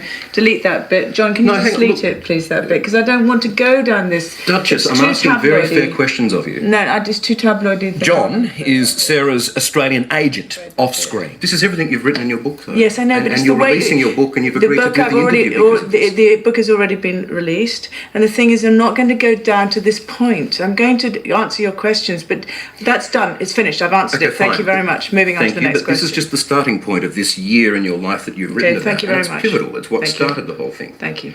You do write, though, that this tabloid scandal, in fact, you almost feel thankful for it. It let you, I don't know, review your life, see where you were at. It's an interesting way to look at being involved in a controversy like that it helped you in a way. Sorry? What's the question? In the book, you write that the News of the World scandal almost helped you, that it let you look at your life. I'm very grateful to being in that position in a way when I hit rock bottom because of it, it woke me up. How big a wake up has it been? What more can I say? What more can I say? I don't think you should have did that interview in the first place, to be honest with you. Somebody said the Duchess does not like repeating lies. Oh my God. Okay, guys, I don't know what you got out of that, but I got a lot out of that right there. That was pretty crazy. Again, sometimes you got to rewind and go back to see what they was talking about back then. Check this out, you guys. Let's get up out of that. We got some feds that talk at these drug traffickers. This case is linked to Seattle, a non-profit leader for distributing Fetty Wap. That's right, you guys. Throughout Western Washington. She was actually a really good cover for her son and her husband until they got caught. 11 federal prosecutors are expanding the case against a Kent family accused of trafficking fentanyl across Western Washington. Thanks for joining us here at 11. I'm Preston Phillips. The group is linked to a former nonprofit director who was given taxpayer money to prevent violence in Seattle. Instead, prosecutors say she and her family were distributing deadly fentanyl in huge quantities for years. KOMO's Jeremy Harris live tonight in Seattle with this Operation Crime and Justice update. Jeremy? She said enough. Yeah, Preston, this case first came to light about a year and a half ago when the Department of Justice dropped stunning allegations linking a well-known Seattle community activist to a fentanyl trafficking ring. Since that time, this case has mostly stayed out of the headlines, but we now know prosecutors have added more charges against more people as the first of now nearly 24 defendants has pleaded guilty. My name is Marty Jackson.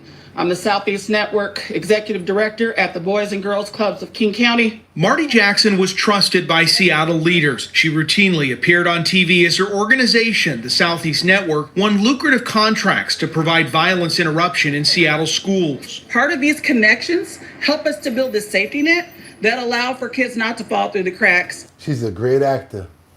Or to feel outcasted in their communities.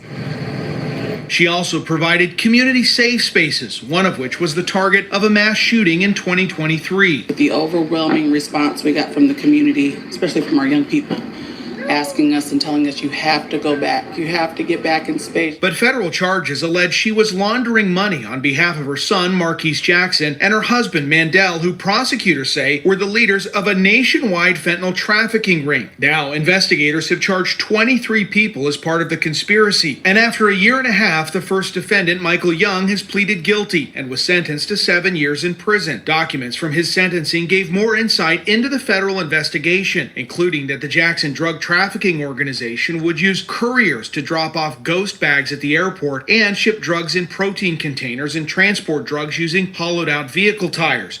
He told everything, y'all. He told it all. Prosecutors have tied them to nearly 1 million individual pills, as well as kilos of fentanyl powder, cocaine, meth, guns, and cash. Prosecutors say the group unquestionably led to overdose and death. Wow. So on one note, she's acting like she's taking care of the kids, when on the other note, behind the door, she's selling that Fetty Wap, putting them down, sadly. One of the new charges that was added here alleges there was prostitution involving Marquise Jackson, though the documents don't go too far into what's behind those allegations. Now, all the defendants, except for Young, have pleaded not guilty. Some of them are being held in custody at the Federal Detention Center in SeaTac, while some are on pretrial release. The sentencing range here, if convicted, especially for those ringleaders, could range from 10 years to up to life in prison. Reporting. That's right, because it's supposed to be even better than that. I don't know why they're not bumping that up to Fed and letting them take their case over, because you know, as of last month, what did President Trump say? They're deeming Fetty Wap as a weapon of mass destruction. It should be looked at as a terror weapon, Tilsner weapon. Let's keep on moving forward, you guys. Oh, you ain't think I had like something like that in the clip, right? Do your boy a favor and double tap that screen to get those likes up. It gets so many more people over here to watch our show. If you have not subscribed to the channel so far, what are you waiting for? Become a member of the show. Get that glove, y'all. Double tap that screen. Let's get those likes up. Now we got to get on over to this Michigan family who's been trapped in the Caribbean ever since the Venezuela conflict. Now, I didn't know if this was still going on. I've been doing so much research, so much digging to try to find out, is there anything new? Has any news station reported new information going on as far as when it comes down to the travel ban that's going on? This is the closest thing that I could find. Anybody else know anything about the travel ban? Feel free to chime in and let us know. The military operation in Venezuela disrupted travel and has effectively trapped a Michigan family overseas. Tonight, they tell me they are running out of money, time, and options. Derek and Athena Chris traveled for a holiday getaway, and now they are stranded in the Caribbean after repeated flight disruptions.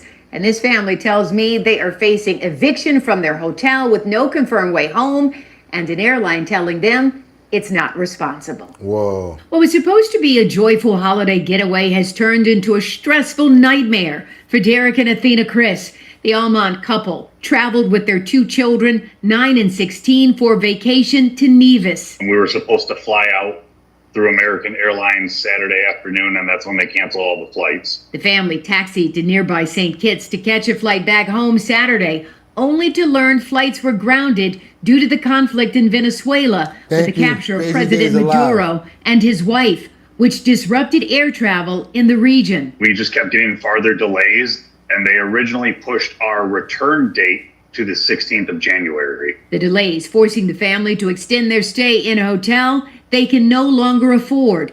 They must check out by January 10th. There's a lack of communication everywhere. Nobody's given us anything. American Airlines hasn't done or said anything to help. We just keep seeing stuff posted where they say that somehow they're bringing 5,000 people back with bigger jets, but there's no flight accommodations here. The latest update, a possible flight on January 11th, but with no accommodations in between. Are you nervous? Are you upset? Are you angry? Are you fearful? What are you? All the above except a good feeling. Derek works for DTE Energy. Athena is a medical esthetician. Both say their employers have been understanding, but the family needs to get home, and the cost is mounting. Yeah, you guys, I know that story's going on in a lot of places because I've been all over TikTok and everywhere seeing the same thing happen everywhere. Yeah, ever since whatever they do, don't hop on a go fast boat. There you go. Let's keep on moving forward, you guys. Let's get on over to Texas. Well, we got these 2 influencers that pled guilty to $5 million in home renovation scams. Y'all be careful with these couples and these people out here if they got these big old Instagram followings talking about they can get rich quick, help you with your credit. Be careful with those people because 9 times out of 10, you guys know what I'm saying. A good thing, it's too good to be true. Most time it is too good to be true. Check this story out right here. I want you guys to see what they did. Hey guys, I'm Chris. And I'm Raquel. They're a married Texas couple who pitch clients immaculate homes like this. You get to pick a contemporary floor plan that comes with all the latest features. Using social media to help promote their business. And you get to move in knowing that you don't have to make any repairs. But instead, left some clients with this. And it won't turn off. Chris and Raquel Judge pleading guilty to defrauding more than 40 customers out of nearly $5 million worth of unfinished projects. I was planning on kind of growing into this house. Kristen Newman telling our affiliate WFAA she hired the young couple to build her dream home. Chris Judge claimed to be an architect, but prosecutors say he wasn't. He just walked off. He just stopped talking to us. It became a nightmare for sure. Officials say the couple offered custom architecture, construction. I want y'all to see the beams. The beams literally move like this if you touch the wall. Watch this. And interior design services at below market rates. They started construction projects and accepted multiple installment payments from victims, but never completed those projects. This isn't just a bad business decision. This is he chose to lie. He chose to steal. This is the front. Lane Simmons and his wife paid them about $200,000 to remodel their home. They really pitched themselves as like this Chip and Joanna Gaines type of vibe. My house, everything that they did is wrong. We had a family friend that's also a contractor come over and look over everything, and he's like, man, there's a lot of this is unsafe. This is like the worst job I've probably ever seen. Prosecutors say the guilty couple used some of their nearly $5 million swindle on personal mortgage payments and plastic surgery. Christopher and Raquel Judge are now facing judgment of their own. He faces up to 20 years in prison and she could get 5. Experts say there are some warning signs that you could be getting ripped off. If they require cash or payment in full before they even start the job, or the price is much lower than other contractors, those are usually pretty big red flags, guys. Yeah, sometimes too good to be true. It surely is. All right, thank you so much for that, Rhiannon. Hey guys, they done ran off with somebody's dough. Yep, we getting into the scam department right now of the show. I might be too strung up on that. They know.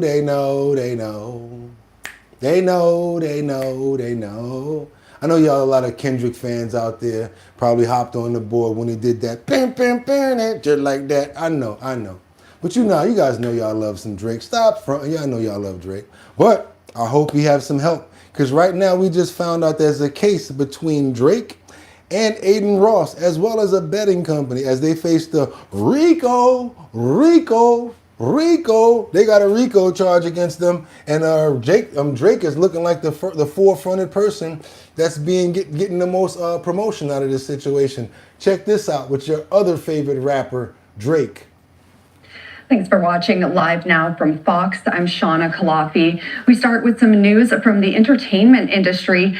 Singer Drake is facing a federal class action RICO lawsuit alleging that he used an online gambling platform, Stake.us, to artificially boost streaming numbers for his music and also misleading customers. Drake, along with online influencer Aiden Ross and one other person, are accused in this lawsuit of using the website to transfer money between themselves, according to that lawsuit that was filed just last week. Let's bring in sports betting and gaming attorney Daniel Wallach to help break this all down for us. Thanks for being here. Can you help explain these different charges that they're facing? Sure. The heart of the lawsuit is a federal racketeering conspiracy alleged against Drake, Aiden Ross, but most principally against Stake.us or Stake.us, which is the sweepstakes casino website, which pays Drake in excess or allegedly close to $100 million per year to promote the website through all of his various platforms. So the allegations are that they are an illegal RICO enterprise that are utilized to promote illegal gambling and to target and to target and lure in unsuspecting individuals who think that this is a sweepstakes promotion, when in fact it is a facade to cover the fact that it is an illegal, unregulated online casino.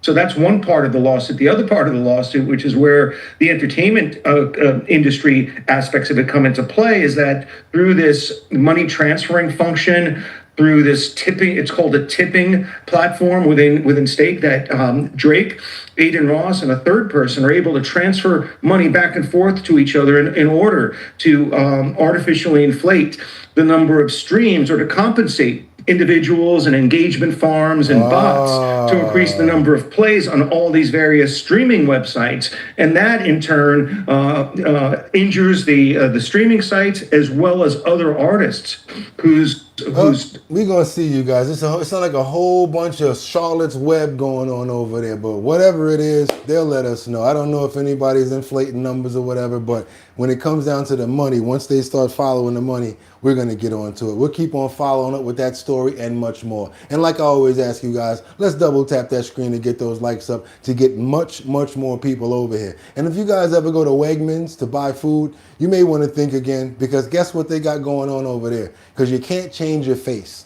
Experts are speaking on the alarm over Wegmans. They have a biometric data that they're now starting to use at the entries. So guess what, you guys? If you don't want your almost to your fingerprints, to your facial recognition, you may not want to go to Wegmans anymore, because Wegmans is now taking bio information from you. Let's keep on moving forward. You guys, I don't want to show that crap. I want to get past that right here. Let's go.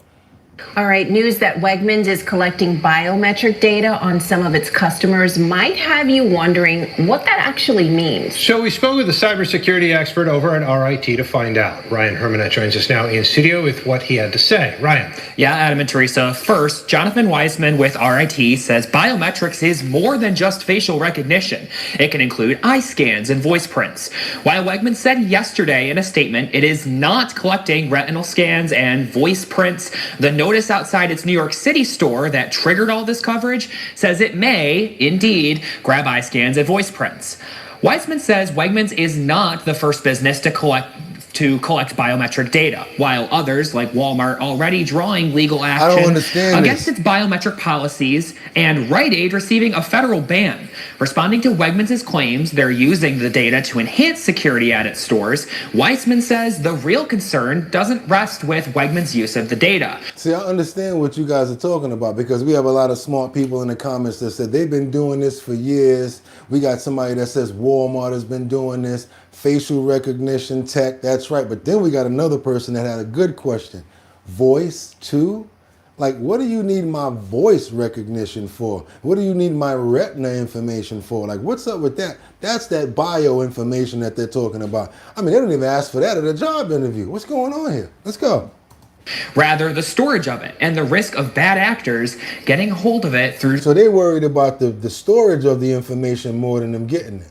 Using the data to enhance security at its stores, Weissman says the real concern doesn't rest with Wegmans' use of the data, rather the storage of it and the risk of bad actors getting hold of it through a cyber attack.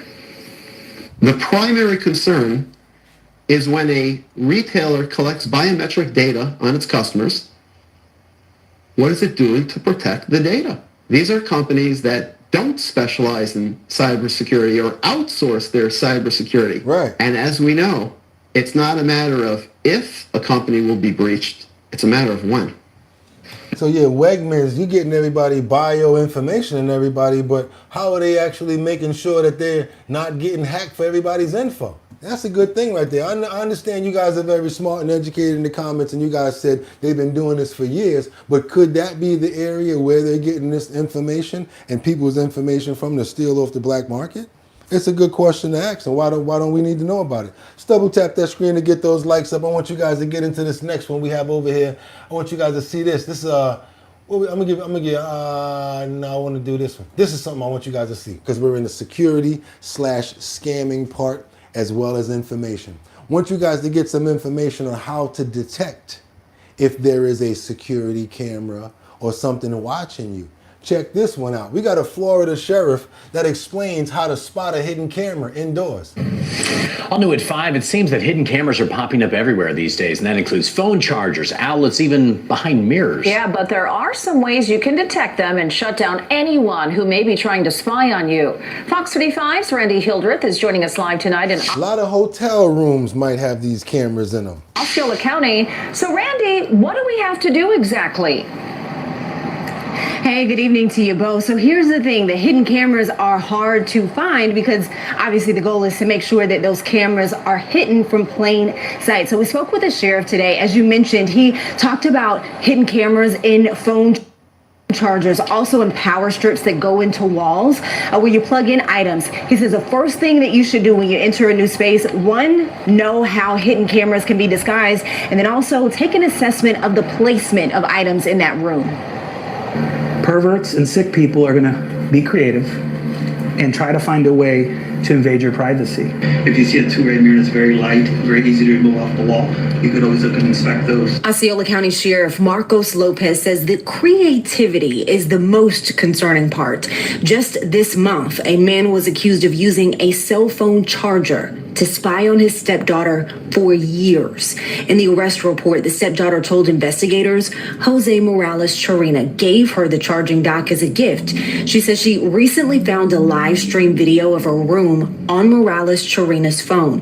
She says she tracked that view to the charger and allegedly found the camera inside. There's so many different things you can buy on the internet. Morales Chirina faced a judge this month on charges of video voyeurism, which is a felony.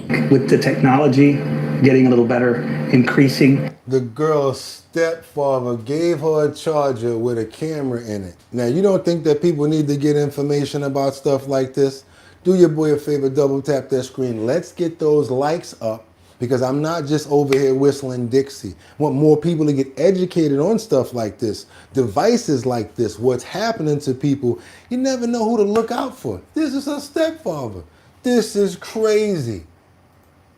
Morales Chirina faced a judge this month on charges of video voyeurism, which is a felony. With the technology getting a little better, increasing, and these things being more accessible is what's having people do these things. Although this alleged crime happened at a home, Sheriff Lopez says he's seen cases like this involving rental properties and hotels in touristy areas. So how do you protect yourself? First, know what the cameras may be disguised as. A picture that you can actually buy online. It has a hidden camera in the nose or somewhere in here, and it's aimed directly or positioned strategically over your bed. Alarm clocks. Sometimes they have a little camera there, or the smoke detectors.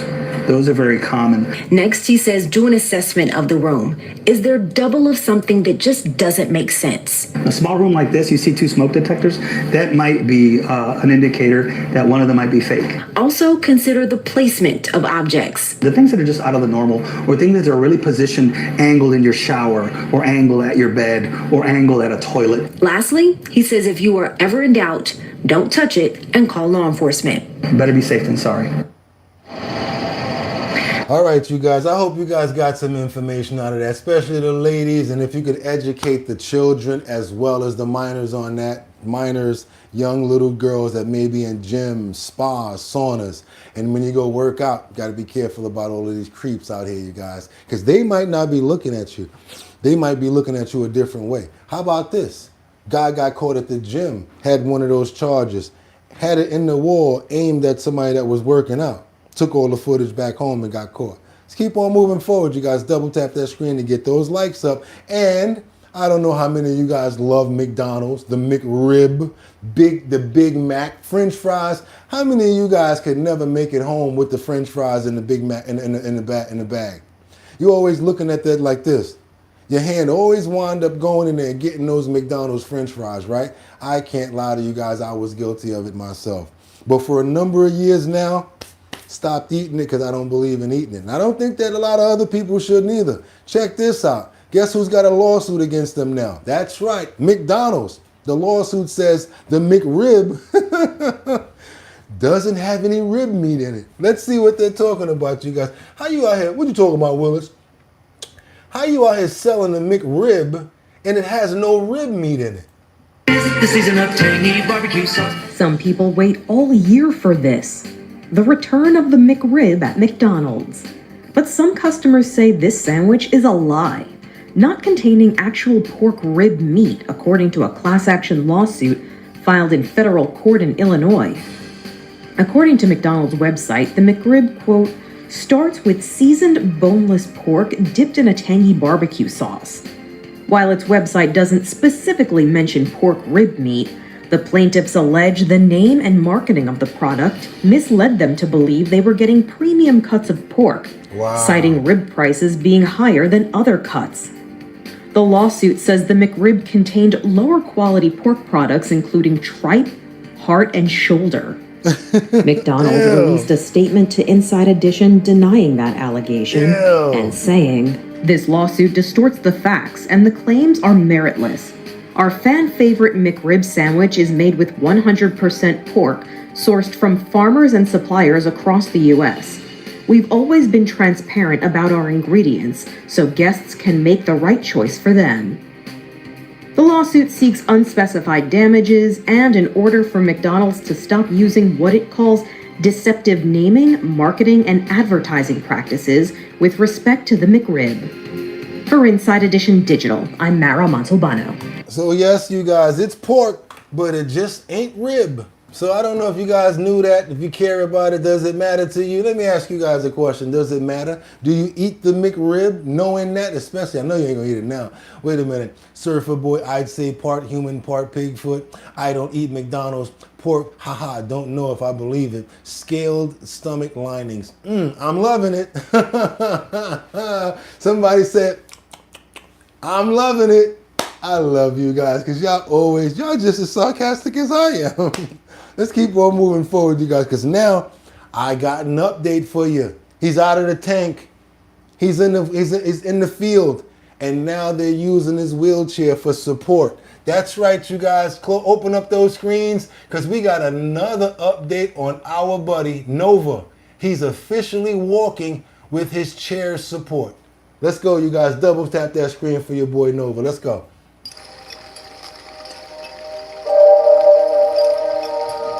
Now concentrate on the back legs, please.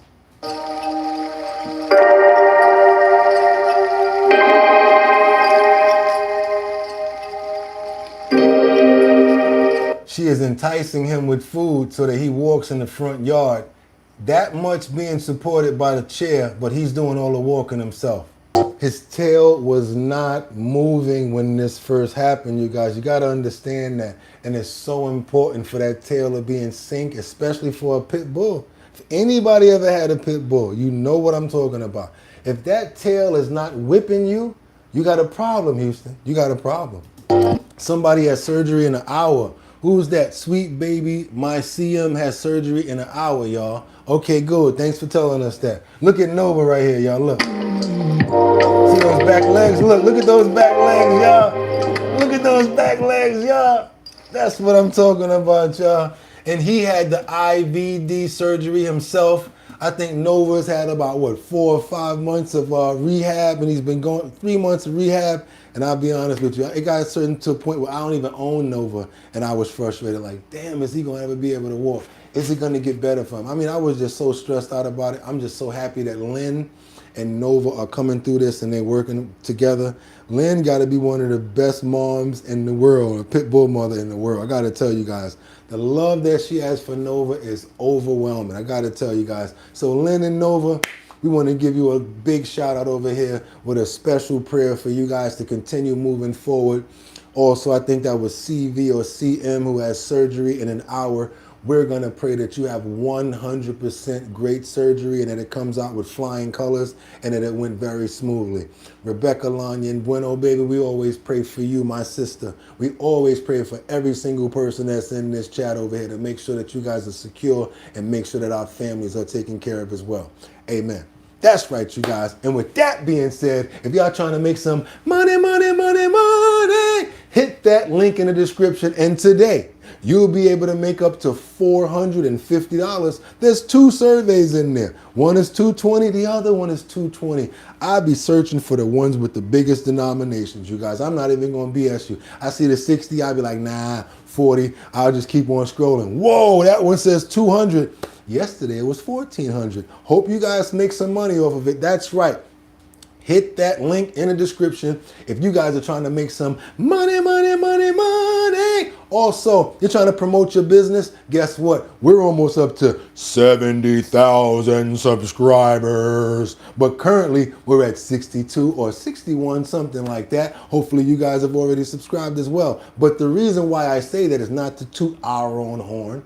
It's because we use that for each other. If you got an event coming up, or if you're trying to get some business going and you want to promote it, all you got to do is send over your promo. If you're subscribed to the channel and you're a member already, we'll put it right up there for you. It has to be in a 1080 by 1080 size frame in order to fit, because that is what YouTube requires, you guys. Also, we're closing in on locations. By next week, I will have a location ready for Brooklyn's in the house. That's right. We're coming to Brooklyn with the Big Drip Show Your Talent Search. That's right, you guys. That's the talent search that we've been doing in Manhattan, Bronx, Brooklyn, Queens, and Staten Island. And we're looking for winners to show us their talent, whether it's singing, whether it's dancing, whatever the case it may be. It does not have to just be entertainment, because talent is talent. You can do a wheelie, handstand. I don't know what you can do. Somebody even came up and did some comedy.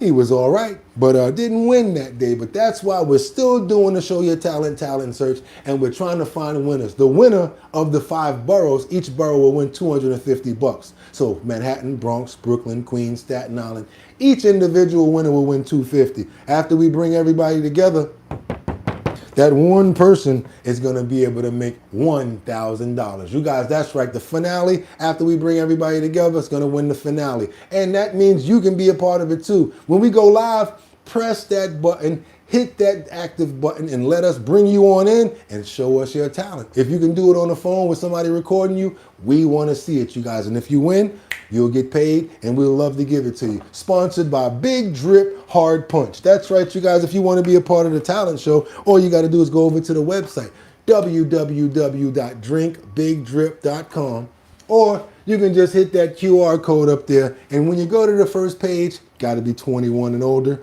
Put your email address in that link, and we'll be able to send you updates on where we're going to be when the talent show is coming up. That's right, you guys. Probably in the next 2 weeks, we have another Show Your Talent search that's coming up with myself, BOOGOTTINYC, and my DJ, DJ Don Dada, formerly of Black Ink Crew. That's right, that's my crew. That's who I roll with, and that's what we got going on. So guess what? Let's get some prayers up for Thursday, because we still got to get out there and battle that beast, get to work, and make sure that we make it through. So I want to pray for who we got up in the building, Batty Lynn.